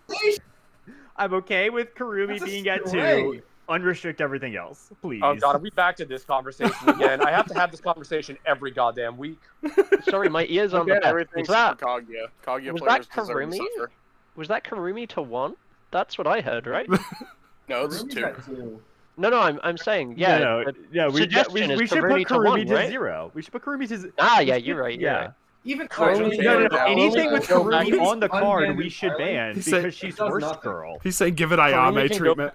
But it's just not gonna do it until JP does it. I have to have this combo every week. You're welcome. Pick one of You're two part of the between. problem. You're really half the problem. Pick one of two between Karumi and standby triggers. just standby triggers as a whole. Like what the You hell? can't even get the combo then. Oddly enough, that is like what they should have done with Avatar. And Let's also, be like, real. we're getting But- Bunko, we're getting an injection of Karumi support. Yeah, we are. Yeah. It's So already gonna saw do nothing someone- for the standby list, pretty much. Standby choice will have a more viable choice option for it, but it's really just not gonna put a dent in anything for the Oh yeah, deck. no. question. It's The fact still that just top a, end's restricted to 2 makes it a useless deck. yeah, it's Question. still just a fine deck until Japan unrestricts the Karumi because English is not going to do it before Japan does. Okay. Just saying. Because they're cowards. Yeah, Square up. Yeah, no, in the meantime, we just have Joker's like standby Toka build to fall back on. Okay. Ugh. Arguing Quick- with him that build's not as good as he's hyping it up to be. Question. Yeah, They're I very know. I know. easy. See, I'm on your side for this. That's the thing. The problem is that especially after friend of the channel Nar took it to second place at our like 6-man locals. It was a hard fought battle. We're going to be clearly. hearing about that for a Yeah. little while. So, question from Bunko Volume 2, just because I'm not as familiar on the JP side. Was anything from Volume 2 hit on the JP restricted list? No. Oh no. Nothing? No. Okay, cool. Just It didn't say hit that. on Stay Alive has not been like banned since set 1, but we have gotten like unbans. Okay, the only okay. thing Just that- had to confirm. The only thing that Data Live really got was the other standby combo. So it's not in run- the new set. yeah, from Bunko Yeah. 2. So it's not running. Most decks are not It's- running standby. We now have 2 climax combos now. We now have 2 essentially. climax combos that are not the Toka climax. Okay. Okay. So Yeah. I have Because actually seen you the run like script a for- sack That's not gonna really stand. do much. You run like I- the sack stand for level 1, Yes. where it's like it's a Karumi and a Toka 2/2, Now, I and would then you be- go into Karumi level 3. The build I would think that would pop up the most is going to be the Lena build, since it's able to kill the back row. But the version that I've built with the dual laners, which can actually tri-field if you do some funnies, especially considering the deck has a sack drop searcher, Yes. it's The- it's not going to be that bad with the standby Yeah. at 2. The dual laner Bunko 2 deck is what I've seen the most at this point. And that deck is disgusting when you sort of get everything. I personally want to build, and we've talked about this before, I want to build the Lena build just because A, I like Slayers, and it's also like kind of just generically like pretty alright. Is it gonna do anything? Probably not, but it's just, you know, like it's solid. I'm just mad there's no And more I'm Korwa just- Zombie support in set 2. Yeah. I big sad. know, I'm so sad. Favorite anime here, but the Yeah, other deck 'cause, that I'm like- going to see as kind of like an off show will be the 8-bar list, because Burn X is strong if you can actually do math. Yeah. And then the level 0 combo is there's multiple ways of running it. There's a level 0 that says reveal top, and then if it's level 1 or higher, stock it. If you have a combo, and then the level 0 brainstorm, or no, it's not a brainstorm. It's just a level 0 combo character says give something free twin drive. So you get a crap ton of stock from your 0 game and get to chill out throughout the rest of it, and the top end free plays itself and burns for X. Just a quick side note. I was actually watching a DAL discourse earlier in the day from a few people who've done really well with DAL, one of which who actually qualified with DAL last year, talking about, which might be a little more niche, but the Kotari 1 into... Kotari 1 into one of the pants finishes of choice. Either the Origami Spicy Tail or the Burn 5 or the new one, which is just Marine at Home. But the biggest selling point for that is you have a new card where it is Ditch Climax Salvage, but also pay 1 sack self. No, it's not a 2-1. It's either a 1-0 or a 0. Pay 1 sack self, spawn something from your hand that is your level or lower. Yeah, the 0. Yeah, 0. The key part of that is you can run the green My Little Shido to rest, to do burns, or to salvage things, or to stock things, also known as trees. Who would have thought? Yes, it comes full circle. You can pay, yeah, because you can pay 1 to spawn something else. Like, it's actually a lot of support for what that deck was already doing, which was like hitting level 2 and throwing out like 3 or 4 burn 1s for no reason. It just makes that whole package A, more consistent, and B, cheaper, and C, a lot less bricky. As much as I'd love to see the Origami top end do anything, I don't think it will. It's because it's not actually Spicy Tail. It's a full board requirement, no backups allowed. Icy Tail, that top 3s for a card. Yeah, but it's not Icy Tail. It's Aki. It's for every Climax Burn 1. Yeah, it's for every Climax Burn 1. Yeah. I think depending on which of the finishes you choose, it depends on whatever the room is on at the time, which was the conversation I was actually having with this person. Because obviously the anti-trait event exists. If something comes back where like full board anti-trait is real, that card does so much value. Likewise, cancel burn, you've got the Neg Soul. Likewise, violence if you just want to slap someone really hard and burn 5. Stack 3 cards burn 5, whichever it is. Yeah, it's stack 3 cards burn 5. Yeah, but I think that deck has always weirdly had legs, but it's always kind of required you to hit the right matchups. I mean, Data Live has a total of 5 sets with Bunko 2 now. Yeah. Bunko 1, Bunko 2, Data Live 1, Data Live 2, Data Live 2, and DAO. And then the extra set with the Data Bullet. Yeah. Which I'm still surprised doesn't really see a lot of stuff from that build that I've worked on for quite a while. Doesn't really bleed over into a lot of other people's builds. The Zofkiel, specifically the free stock end. The people play the Bouncer from that set, I think. Yeah, the Bouncer or just like generic yellow stuff still does get played. Every the time Climax Swapper that gets played because it's on color. Every single time I see that choice finisher, though, I have got to know whether the person playing it knows about the errata, though.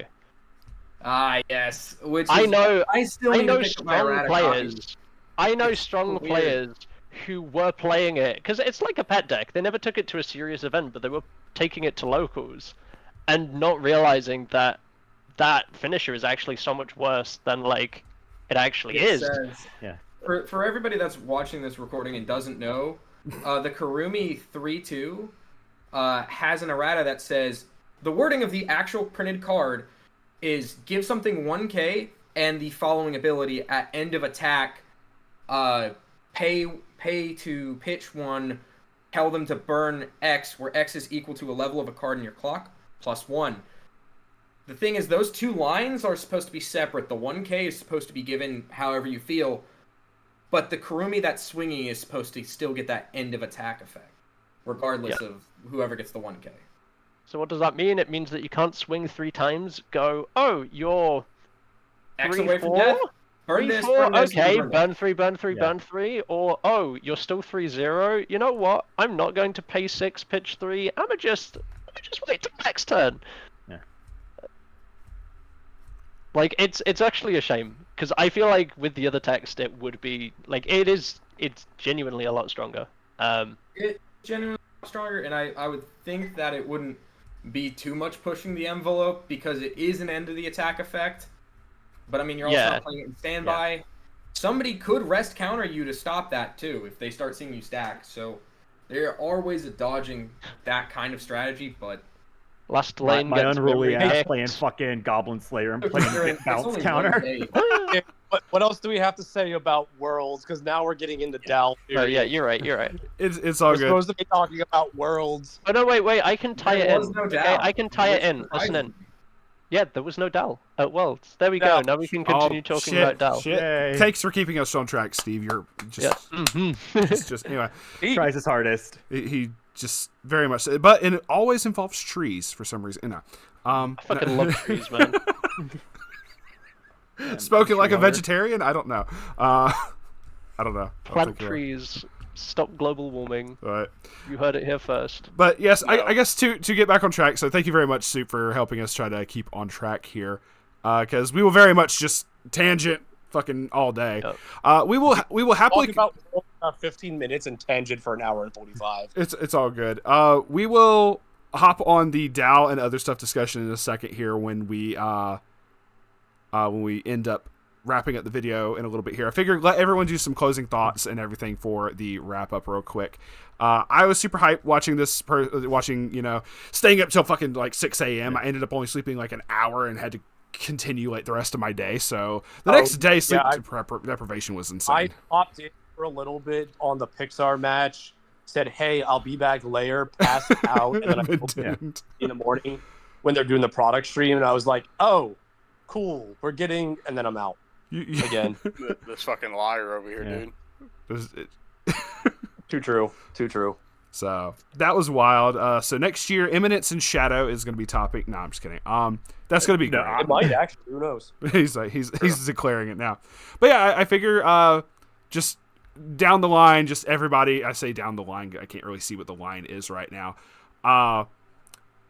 Also, Kaz has just been quiet this entire time. It's just like, hey, I hope everything's still good there. He's EP maxing. He's EP. Shua. Sleep on that thing. I figure if anybody else wanted to just throw in their 2 cents or anything for just like one quick other statement, and then we'll wrap it up. Just like one quick thing, and then we'll move it on. So anybody got it, go for it. I got it.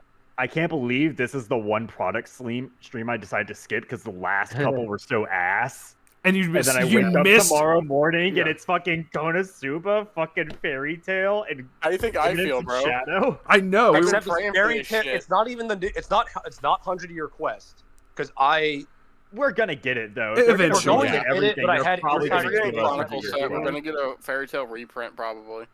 Well, that's what the Chronicle booster is. That's what it is. A reprint.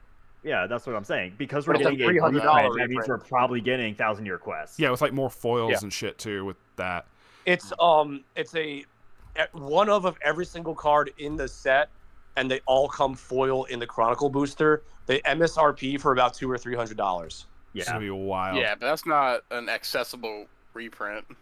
When but that's probably what we're gonna get. So yeah. When the Fujimi... we got Bunny Girl reprint not too long ago. This is true. Like reprinting Fairy Tale is just not going to sell because that set is just so ass and it's so outdated.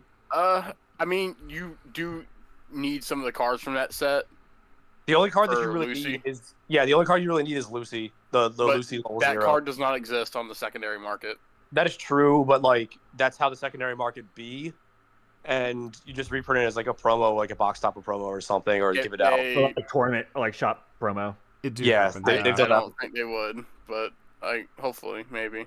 The hopium is there. Reprinting the actual Fairy Tale set is just going to be a giant neg on Bushiroad's part because no one's going to buy it. I would.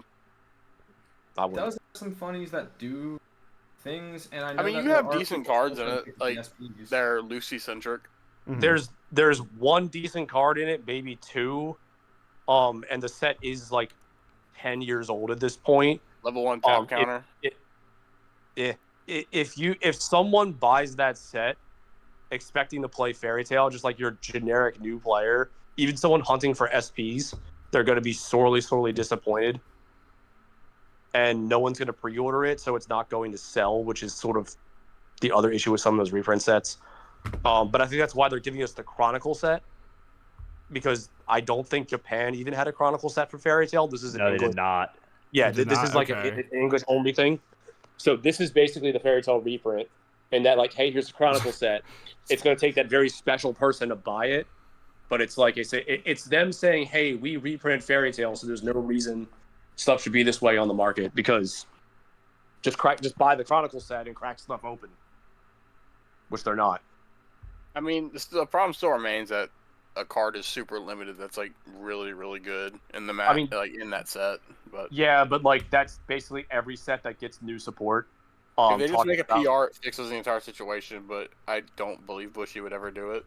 'Cause Bushy hates its fan base. maybe, but like and there might be I don't know, something else they do down the line or whatever, but like it's the same thing where even something like Bunny Girl or Konosuba that have had reprints, some more recent than others, that doesn't really affect the value a ton on cards that are needed, because the old Konosuba stuff is still very expensive, but that was a pre-2020 hit. And the Bunny Girl stuff, the reprint didn't matter for a while. It only mattered when we got set 3, and at that point the reprint was like 2 or 3 years old. And the set 1 stuff, not surprisingly, got bought out and went up, because that Sakura Rio were like 10 cents a pop until the actual release of the Bunny Girl set. Well, you knew Bunny Girl 3 was coming out for a hot minute, though, right? We did, but the Weiss market doesn't move as fast as other games do. That's just on you. That's on you then.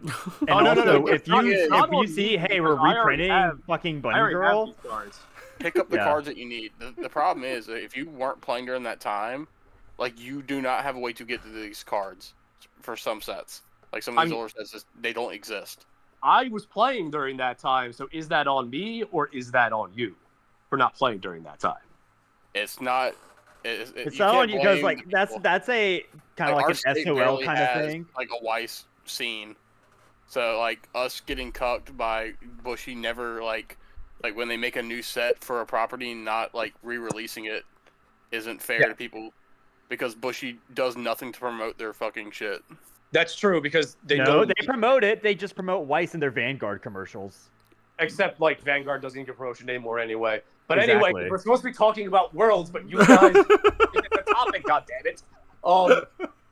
You said final thoughts. I put in my thoughts about the last And fucking we're set. technically talking about the Well, Fairy Bunny Tail Girl- the Fairy Tail Chronicle set was on topic, Fairy Tail and then Chronicle set is probably going to be the reprint that's going to be. Some of the other sets, cool, we're getting Bunko. We've been saying that for a while. And this is Shadow English exclusive is probably the big surprise. But they already have that IP in was it Rebirth? Yeah. And Rebirth, yeah. So Yeah, they have because- it. So because that look evidence- now that they're putting Rebirth sets in Weiss, that means we're finally getting Toho and Weiss. 100 girlfriends. I Maybe? doubt that. But also, like, they do a bunch of That's not how games work anymore, is things get locked behind stuff unless you're Aniplex, apparently. Because everything's just in everything at this point. But probably just because it's like, hey, Let me we believe, goddammit. Let me have hope. He's like, let me I know. have this. But All right. A man can dream. indeed. No, I So don't like it. so if anyone else doesn't have any other I have Things a you- statement. you have a statement for Worlds specifically. Yes. Okay, go for it. Specifically Worlds. Okay. Big up to the first European Worlds winner since Nendo, which was like 2011, 2012. So Really? it finally, yeah. Ever since it has been NA only, I believe. That's wild. Um, I was unaware of that. Like NA in like Americas, Yeah. NA or Canada. Oh yeah, because Will was Someone Canada. can correct me, but maybe an Australian took it once, but Aussie, it is the Aussie. first European winner for quite a while. Like, Okay, And no, he that's did it with yeah. SDS too, which is sort of Kinda survived. It survived the ban list. It's probably maybe better after the ban list because people aren't sort of expecting it as much. But in the meta of everyone's expecting Nikkei or everyone's expecting Bunny Girl, it was SDS is the one that actually takes the top. So like, props to yeah, him. that's pretty funny. it was Shout hype. out to Jose. Absolutely. No, that's very fair, very warranted. And if that is true, that like I said, first European in a while, fuck yeah, that's even cooler. Like, That Yeah, would also yeah, explain the I think chat. That would explain the I gotta chat. find You gotta out. put them back in their place. if anyone knows, when Nendo actually won Worlds, I want to say it was like 2012, Yeah. but Feel free to comment it was down below. for a different thing. It's a while ago. I have to go look back Yeah. on it. Because I know Oh, like it's UA hard. won like 2016, then like Riaz won 2017, so it's St- before that, so yeah. it's probably like 2012, 2013 or something like that. We don't count bro, right? It wasn't like any weird No. things. No, okay. like specifically Worlds. Specifically Worlds. Okay, cool. No one counts bros at all. But I mean, I- it didn't help that Bushy Road has deleted so many of the old deck lists, so Yeah, true. that's fun. That's Great website. yeah, just Shout out to Bushy Road for having an amazing website. and their upgrades After all to the it. Totally after all the not. crap, they said like, hey, look, new They should website. hire me. They should hire me. I'll fix that website. Well, you need to fix who came third and fourth, and also that first place was playing Avatar: The Seven Deadly Sins. Yeah. Ah, Yeah, no, Like, genuinely. I am. Look, I'm fucking HTML I mean- certified. I'll fucking do it. I mean, Bushy-sama, hire me. Zuko was the sin of wrath. I mean, you could kind of tell, you know, his whole character arc. So I mean, anyway, point being, very fair. Congrats to him for doing what he did, taking 7 deadly sins. Like honestly, wouldn't have been my call, but it did.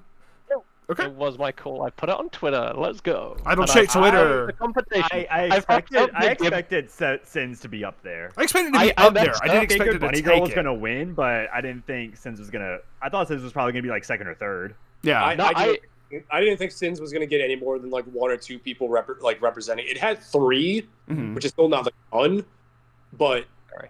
it's still more than I thought it would, much less like it winning. Jose. I'm on record saying that I thought Sins would be good in there. I like I said, I I knew said- it would be good. I didn't expect it to take it 100%. No, I they would have expected Overlord over Sins, honestly. they were doing a giveaway on Twitter where you do a specific hashtag and reply with who you think will win, and I fucked that up. But I did say Sins, so. And then like afterwards, I fucked this up. Can I still have it? And they just didn't reply, so I guess that's a no. That is more than likely a no. Yeah. Okay. Anybody else have anything else to contribute for Worlds? And if not, we'll end it up I got in 3 things. 3 Nope. things. 2. 2. Okay. I can make up a third one if I have to. I thought you said 3 Yeah, the do first time. Okay, just what you got? What you got? So like, about the whole pet deck thing, I think the thing that matters most than your deck strength is how comfortable you are with it. Okay. Because over the course of a long tournament, the Agreed. more you have to think about shit, the worse you're gonna do. Agreed. That's just a fact. Okay. It does not matter how good of a player you are. Agreed. You could be the best Weiss player in the world. If you play a complicated deck that you're not the most familiar with, you will fuck it up after a while. Concur. But that's where you can get away with it at high level events if you play a decent enough deck, but you're so familiar with it you don't gotta think. Yeah, which this is about as high level event as you can get with as decent amount of players as you can get. Again, I'm surprised that there wasn't more of that, but apparently We don't really Got it. know. Like, have we gotten like a list of every deck? Yes. Yes. Check common, Yeah. Eric. Check Yeah. the common VC. I posted up a pie chart that was given to me of the actual like representation of everything up there. we have Okay, everything outside of like 2 or 3 titles. Most of this stuff is like, yeah, that makes sense. We don't know who exactly was on what just yet. Weiss Tea Time is still getting their list together of I who was see. on everything. But we can kind of extrapolate from looking at this in terms of what was, And shown again, up I there. think as this conversation literally led into Steve summoning you, was that there had to be that one Konosuba player there Yeah. to go make top 8, and then that's when you popped into the chat, It was and so. that's why that was- tied. I'm gonna have And, so much Yeah, fun on that. it's only me. Yeah. I'm Konosuba's only fucking warrior. You are the strongest Better soldier. events You then, had to qualify for SMH. Worlds to go make the top. I'm the reason it got reprinted. Jesus. Okay, that was point Well, 1. so- What was point 2? I'm strong enough to get Dal 4, Dal 5 printed. There you go. 7 Deadly Sins, I think, did not get affected by the ban list. It didn't. Like, I think you have to pay 1 extra stock to do the It's two same extra. exact It's 2 fucking extra thing. stock. It's 2 It's extra 2? stock. Yeah. It's still that's not a big enough. Like obviously, yeah. Yeah. No, it's because Dreyfus refunded the 1, so Yeah. technically Okay. 2. Yeah. The 1 up front plus the 2. I think If we've you're seen talking- it in the regionals since that ban list, and we all had that discussion where we were all saying that Slime should be fine, they'll adjust, and the consistency of Overlord and SDS was going to be too much, that it would scare people away. The opposite has happened, where Overlord has now gotten all the wins that it didn't get in the years prior. Yes. And SDS is just as strong as it was, even without sort of the blue stuff in there. True. I'm sorry, like the Dreyfus there. So like, yeah, like SDS showing up with this build, Overlord showing up, those are still strong decks. Again, I'm surprised that Slime got as much representation as it did, because that was the one deck that sort of started falling off after the ban list.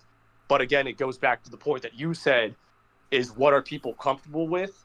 And it might just be the Slime players were the ones that were playing Slime, topping with Slime. This is all that they They were played. and this is comfortable just with what- it. Yeah, I they were mean, I know that at least a few of the Slime players are people who qualified with Slime early, and Yeah. I know that at least 2 of them were Cali locals who are like locals with Shizukats as well, who probably would have been on that very same Slime build. Two. Yeah. Who, Because So- when Manny was on stream, like he commented like, "Yeah, this is like my exact build. Yeah, yeah. except stands a few cards." Okay. Yeah, someone was like, "Oh, does anyone have this list?" And I'm like, "I just look at the topping list for Two. what was the last region? Pasadena." Yeah. Anyway, Pasadena, yeah. To defend Cowboy a little bit on his point, the Fumio, the two stock thing didn't come up for the finals match at all. So Okay, the hit to but it it didn't did. actually come up. He just did triple Hindi, and no, but it did therefore- though. Huh? So what Yeah. people I don't realize, remember seeing Hawk No, pop no. up at all. No. Steve No, has a really but good what point here. people don't realize is that in the games where you are already ahead or you're already winning, then you're probably fine either way, Yeah. right? The extra 2 stock is super relevant in games where you are behind, and those do happen. It severely limits the ceiling in those instances where you don't get a single 1-stock Fumio. Like, I'm talking the games where you've had to spend so much stock, you have been fighting for your life this entire goddamn game, you are sweating buckets, you're like, I have had to double brainstorm every turn to just not eat shit. You get to level 3, you have 6 stock, you can't decompress your opponent at all. Your finisher is just 3 burn 4s, sure, with a mocker attached. In previous games, 5 or 6 stock, when you had the other Fumio, the blue Fumio, you could still Fumio in that instance. So You in could that still instance, take he could those have done deck that. states. Okay. It's a floor hit. Like, in the games where your games are going to shit, that is a noticeable difference. Like, that is, I know a reason why Yabi was just dropped the deck. He's like, in the games, like, he had multiple games over the event that he qualified for, where if it was the other Fumio, he outright would have lost, because he had to spend that stock early to even have a fighting chance of surviving. Gets to 3, barely has any resources, and because of that blue Fumio, he actually had any way to kill. Otherwise, it would be, oh, I Fumio and I do single Hendrickson. Okay. That's not really killing anyone. Yeah, but Like- that I know I'm the one who brought isn't up- crippling the deck to an extent where it's unplayable. Like, other decks It's a get hit floor and they're hit, no though. longer Hey, able to be played. yeah, you ever really want to kill a deck with a ban list? Like, that one But just that's- makes it more fair that it can't just... Yeah. Okay, Because but the that's what a statement ban list was- should be. But the statement was that it didn't hit it at all, and I think that's just wrong. I Hitting think the I floor. think it was a love tap. I think it was Yeah, a- maybe. Okay. Yeah, that's that's Like, valid. to That's me, a valid criticism. That's not, like, with how Bushiroad hits his decks in English, that is not hitting it at all when they slaughter every other deck that exists. Well, I mean, the other real hit is the bouncer as well, right? Like, you either have to run the green 3-1 event, which is a lot harder to grab on demand, or a red event, a red. I mean, you're not 3-2. playing A that. red, You were never what's playing it that called? bouncer in Hendrickson. Dude was on it. What, the green bouncer? Yeah, if you look at technically the basically any bouncer Hendy is- topping list, it will run a one of that bouncer. They Guild can- they Thunder? have I have never bouncer, seen Yeah. it. but the Yeah. bouncer was already on there because of Because of Escanor. Escanor. Yeah, so that was already up there.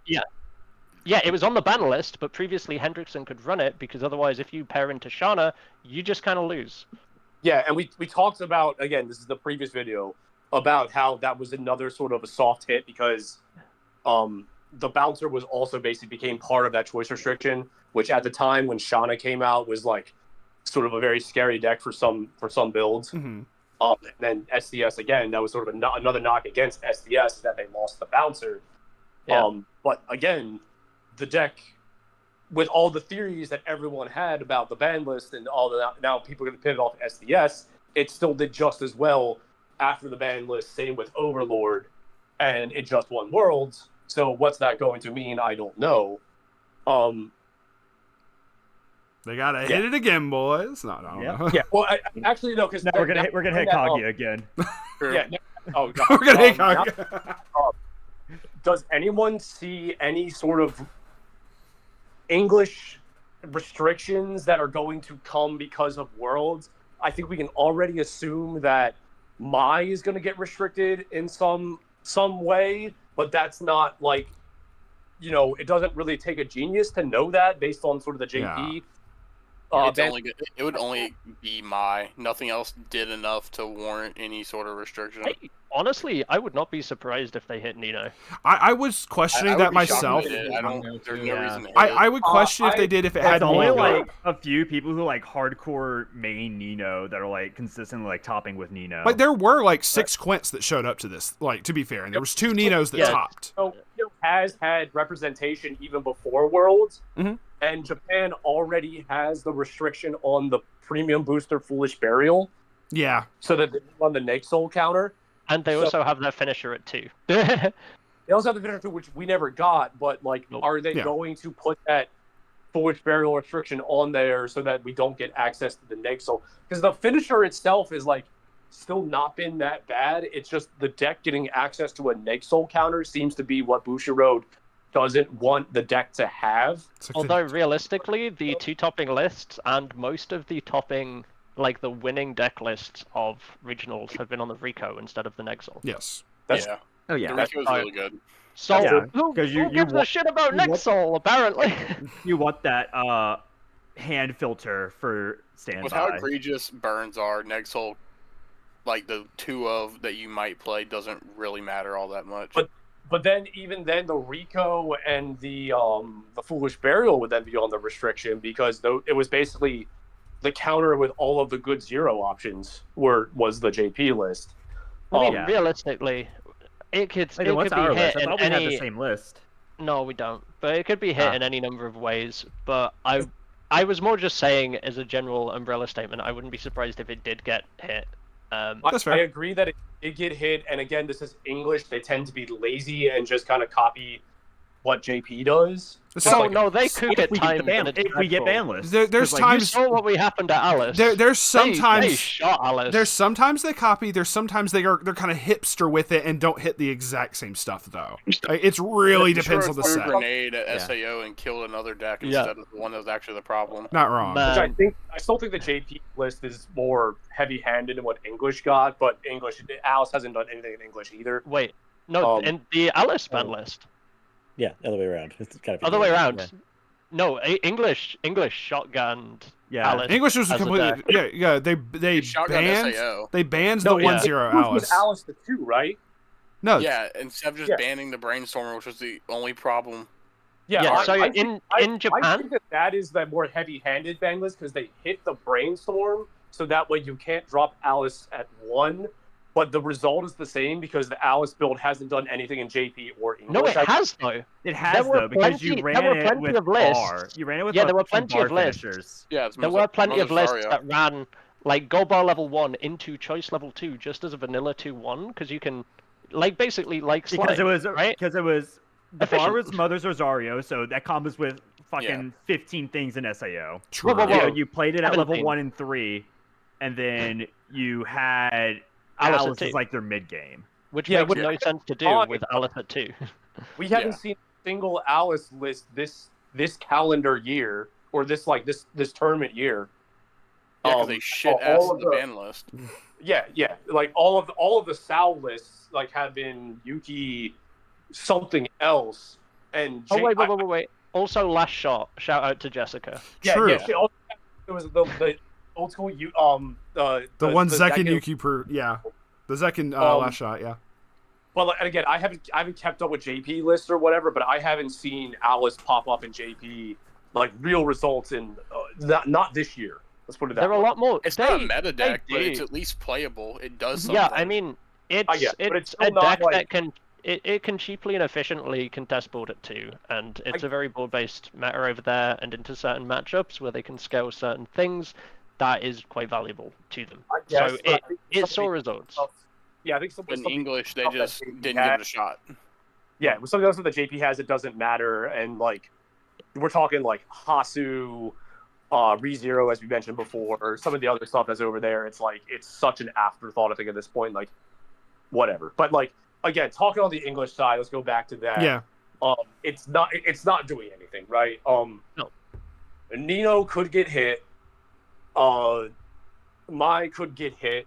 I think everyone is kind of waiting for what they're going to do to Nikkei, if anything.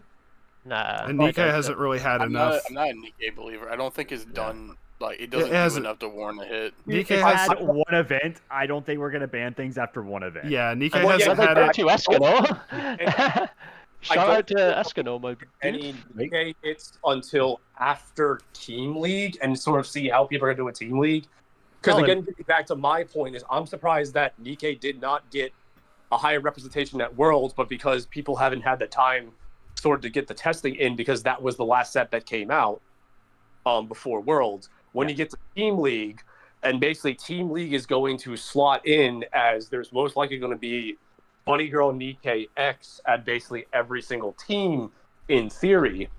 It's sort of to see how much Nikkei is going to get represented there, but we're not going to get any sort of hits. I don't know what I don't know what you're talking about. We got fucking Konosuba, Don Machi, and whatever the fuck I feel like playing. Yeah. So they should ban Konosuba then, is what you're saying. I see. No, Mm. they should ban Prison. Kaguya. he already keeps banned coming back to Kaguya on this. Kaguya? They already Yeah, banned- Kaguya catches strays this video. What the fuck? Okay. Yeah, because Kaguya catch strays when it got put on the naughty list. the That's thing with tradition. The thing with Nikkei too that I think is also sort of affecting what they're going to do with the ban list is the release schedule for Nikkei, because Nikkei had a very specific release schedule where it had a more defined global release. So it's still pretty new in Japan. It's still pretty new in the West, and China I think also got a release too, plus some other regions. Oh, Korea. Yeah, Korea. Like there's Yeah. regions that like it got sort of released in, and I think Bushi wants to give the set enough time to see what happens.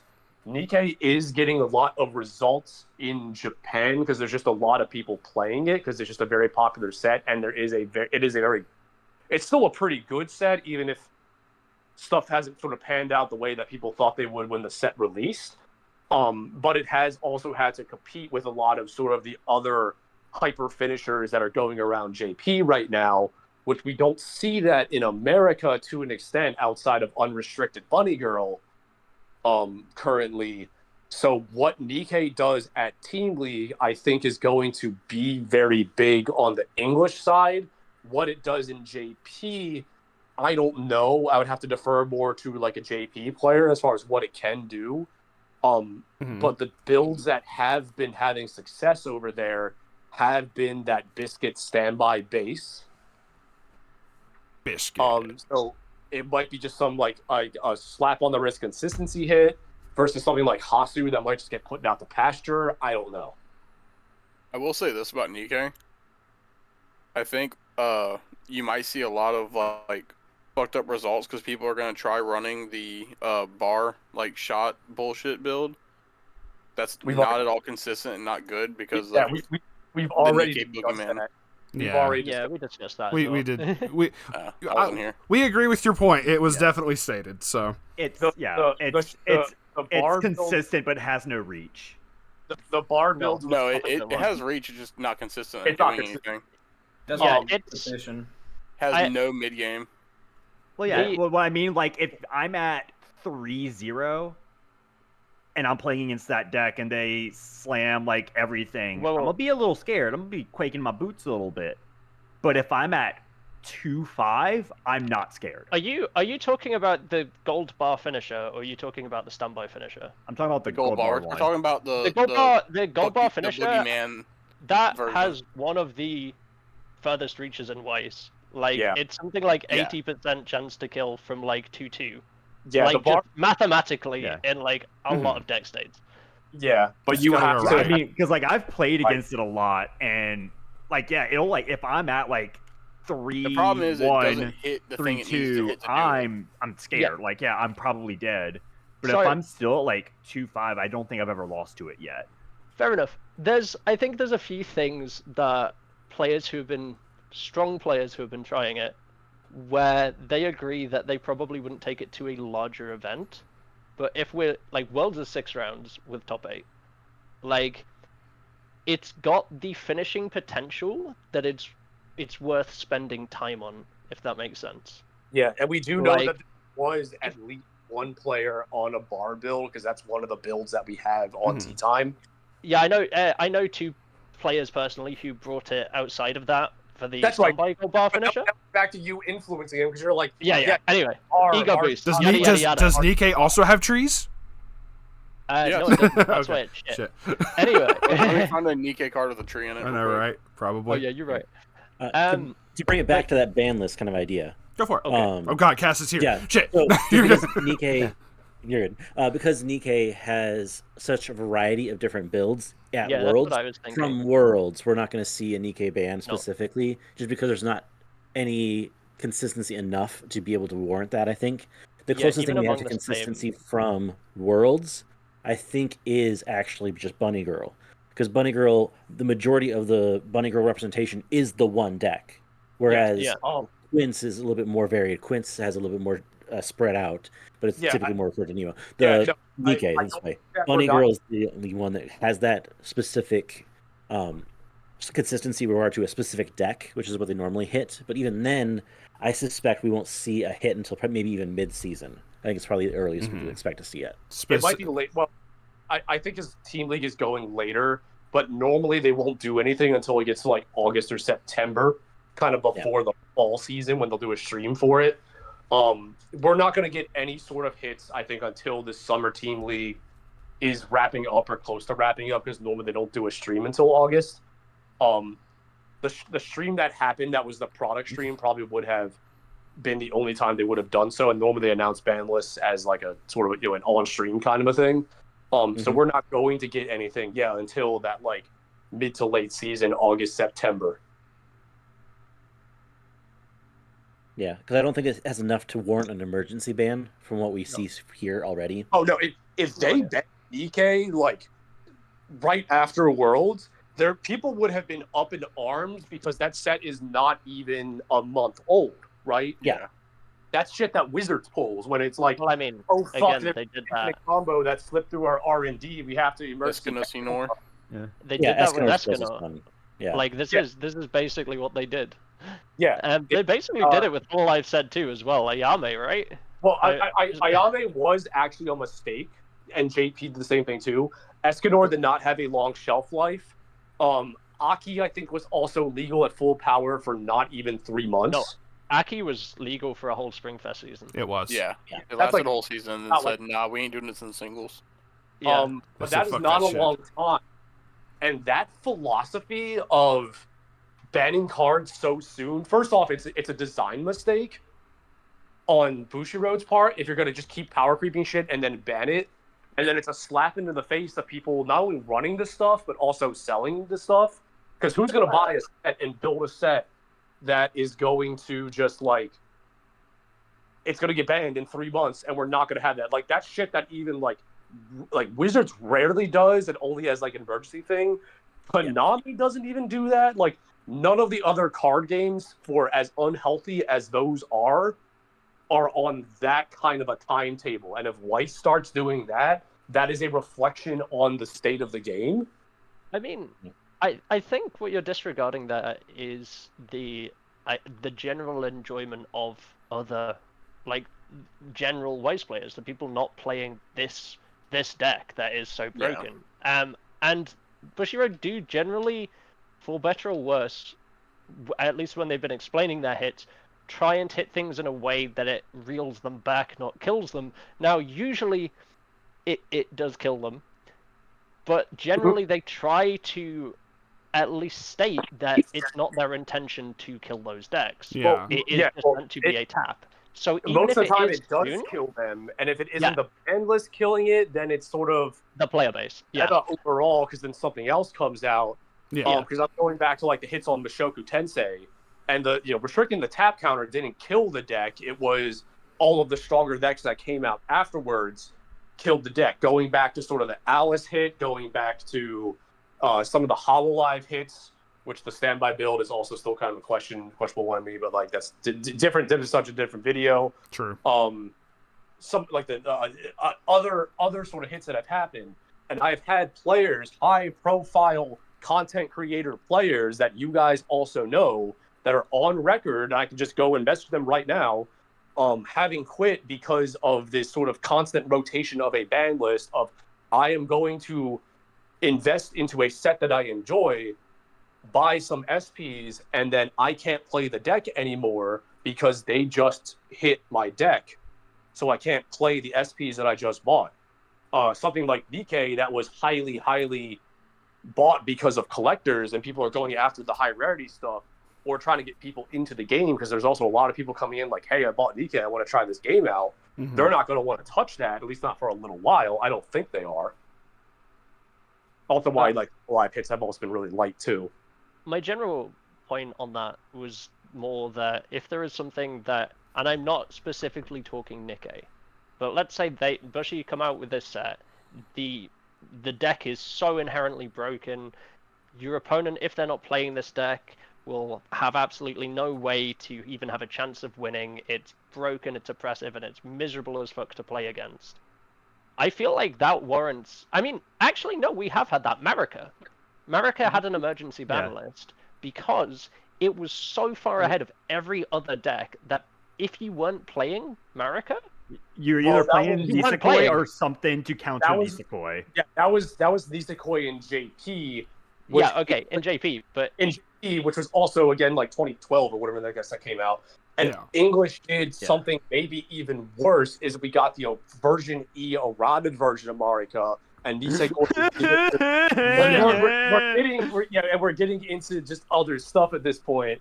But like, and this is the same. They did the same thing with Harui. They did the same thing with Kantai, where they Yeah, didn't. they know that's a mistake now. Yeah. No, I know, but like they didn't want to touch the ban list. They just said it was better to either errata the cards or not include the questionable Cards cards in the sets. Yeah. Yeah. until we got Batman friggin' Ninja, which gave us the 0-3 changer that shouldn't have existed, that we actually got a ban list, and then they had to actually start paying attention to a ban list since then. Yeah. But again, Batman Ninja can come off. That would do nothing. Oh yeah, I agree. That shit's so ass. Because if one anti-change, I think the entire deck just crumbles. different video for a different day. Yeah. But Yeah. as far as the world's ban list goes, There's certain things I can see happening. There's certain things that I can't see happening right Yeah, now. okay. Yeah. If they ban trees, kind of stuff. I will be vindicated.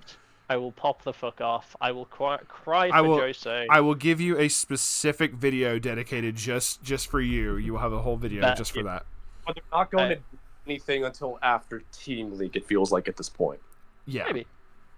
If see. they do, if they do before teams, I definitely think that would be weird. Mid-season, maybe. Just depends on how the representation goes. Well, mid-season, remember, is going to be like August or September. Yeah, And Team League is running later this year because it's summer Team League. yeah. And we're not really sure what's going to go on for fall, and fall might just be winter.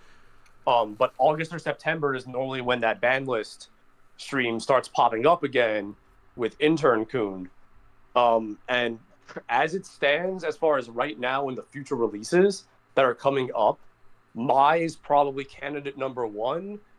Nope. Someone died. Yeah, It he, was yeah, he messaged. Steve said he had to oh, go. I see it. So he said his I see piece, it. but carry on. Yeah. Mai is probably candidate number one to get hit. Yeah. Probably candidate number two because she already has a hit. Just what they're gonna do, I guess we'll see. And then Nikkei, whatever they're gonna do to Nikkei, they're probably still figuring out because Nikkei does not have any restrictions in JP as of yet. I just don't think Nikkei does enough to warrant a hit. I think it's Yeah. just a popular set. I mean, even if it's a popular set and it gets the representation, if there is a Nikkei set in basically every other Team League deck, that's going to skew the numbers a little bit. And it is a lot more It also popular. just depends on the builds too. Like if It there's really a lot does. of different builds, I mean, yeah. like you can't Also, really do a whole ban lot. decks because they're popular. Because like Hololive was a really popular set, and I know it's because of like diversity of like what they were running, but they could have hit Hololive in set 1. Like there was cards they could have hit.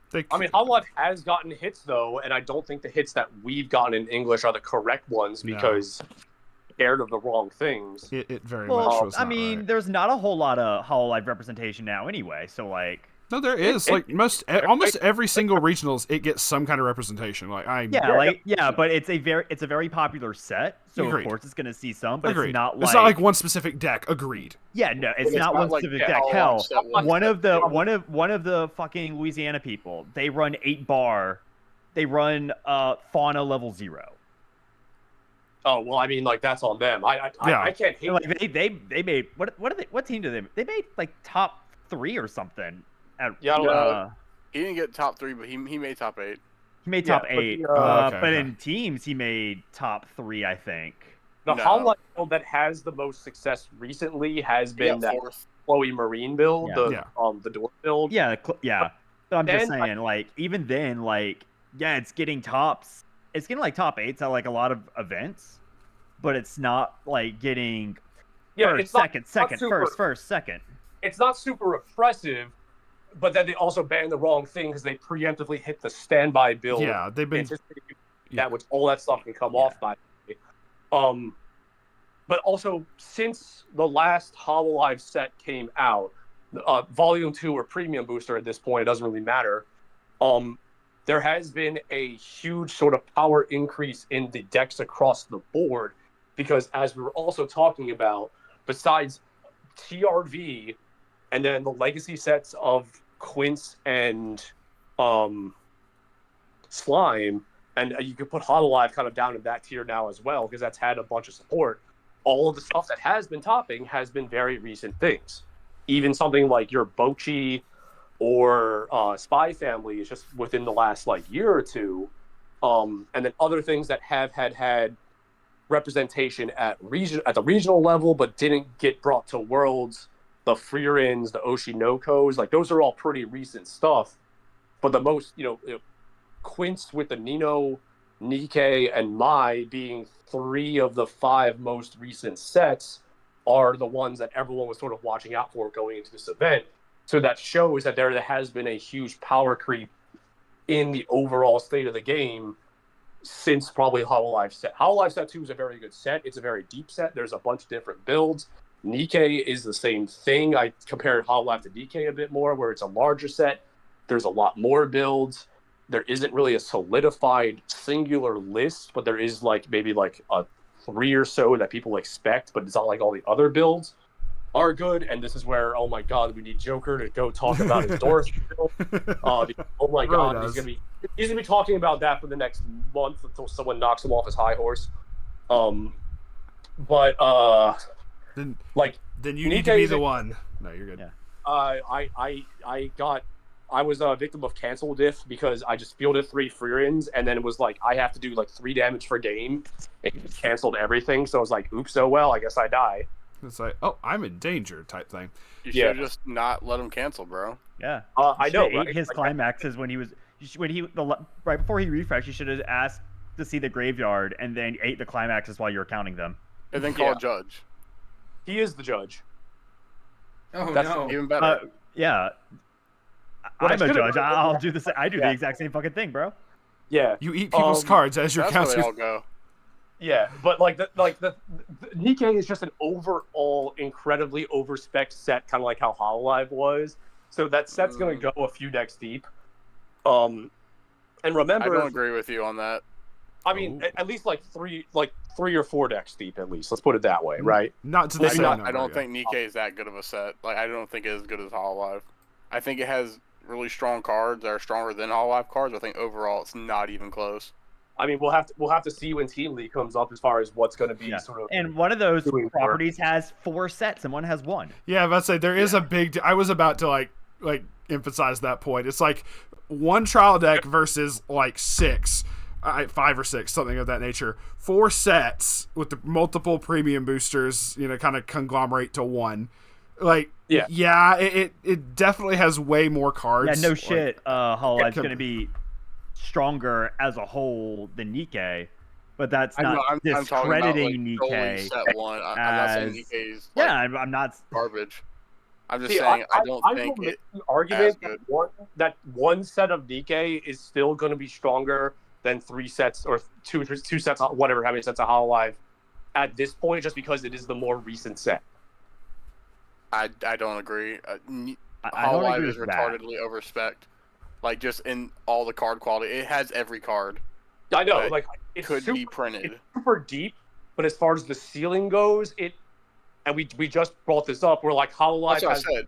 a Like, representation. There's cards of Nikkei that are better, but I think overall, and that's where I was getting at, was that Nikkei has a lot of cards that just don't do as much as Hololive does. Like, it could do more on the top end, sure, but like on the way there, I just don't think Nikkei has better tools, better cards.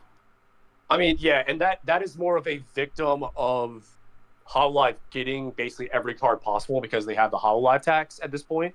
They have every tool that they want, but the ceiling still is only at a certain point because they restricted Gura, which was their sort of hyper aggro finisher. Now they're back on Marine as more as the consistency thing, where Nikkei, as the newer set, has the lot more sort of hyper, the more overspec finishers that a lot of the top decks that are coming out that we see, it's becoming, or at least it's becoming a lot more common in Weiss. So we have your Bunny Girl, the dumb stuff that Nino does, the dumb stuff that Nikkei does. There's the stuff coming out. Even something like Rurouni Kenshin has like really silly top end stuff that it can do. We talked about Bunko and some of the nutty stuff that top end has. We're still waiting on ReZero, which is going to be another sort of meta defining set. We probably won't ever get Hasuno Sora. But that's sort of the deck that knocked Nikkei off its throne in JP, as far as what people were playing and topping with. Yes. I think we're in for a lot of Nikkei for Team League. I think we're in a lot. agree. Nikkei could be a garbage set. I think we'd still see a lot of it in Team League. It's a Gunner set. And we're Weiss players. Yeah. So a lot of sets in Weiss are Gunner sets. But But if- look at a lot of and a Hololive tops just being like actual just doo shit piles. But people played them because they were Hololive. Like, they were just putting their favorite VTubers together. But I mean, that's what I like if to do, Cowboy. Weiss You know Schwarz. that's what I like Yeah. to do. That's, okay. Oh, That is that's Weiss the reason by why I'm in definition. Hololive, and oh my god, with all the drama that's been going on with Hololive, thank God I just True. haven't gotten that deep woods. You want to talk about I was thinking if that would have an effect, because I know Joker is off of Hololive now because of it. He was tired of like the bullshit with him. He was very much. I'm gonna let So I you. wonder if that's gonna have an effect. It may possibly. I'm gonna call it there though, just because I realize we're at like 2.5 hours though. Unless anybody Yeah, has, we're at 2.5 hours. you're And we keep talking about not you're Worlds. good. You're good. If anybody else wants to say anything about Worlds real quick, otherwise I'm calling it right now because I realize it's We're just good. getting it. We're Okay. good. All right, so we're gonna go Yeah. goon about other. We'll probably continue the discussion in a second here. Like, that's totally fine. I'm just gonna call it for the talk video. about the promise we would talk about What's that? horse girls. All right, we will talk about horse skulls in just a second. This will be another video. This will be a Twitter whole. horse test race. I'm I'm going to click stop recording, and then I'm going to click start recording in just a second here. So thank y'all very much for watching. It is greatly appreciated. Thank you to all the wonderful. I made it this far. Yeah, for anyone who made it this far, thank you very much. Go Minna, sorry for trashing everything. It's fine. I've had worse videos.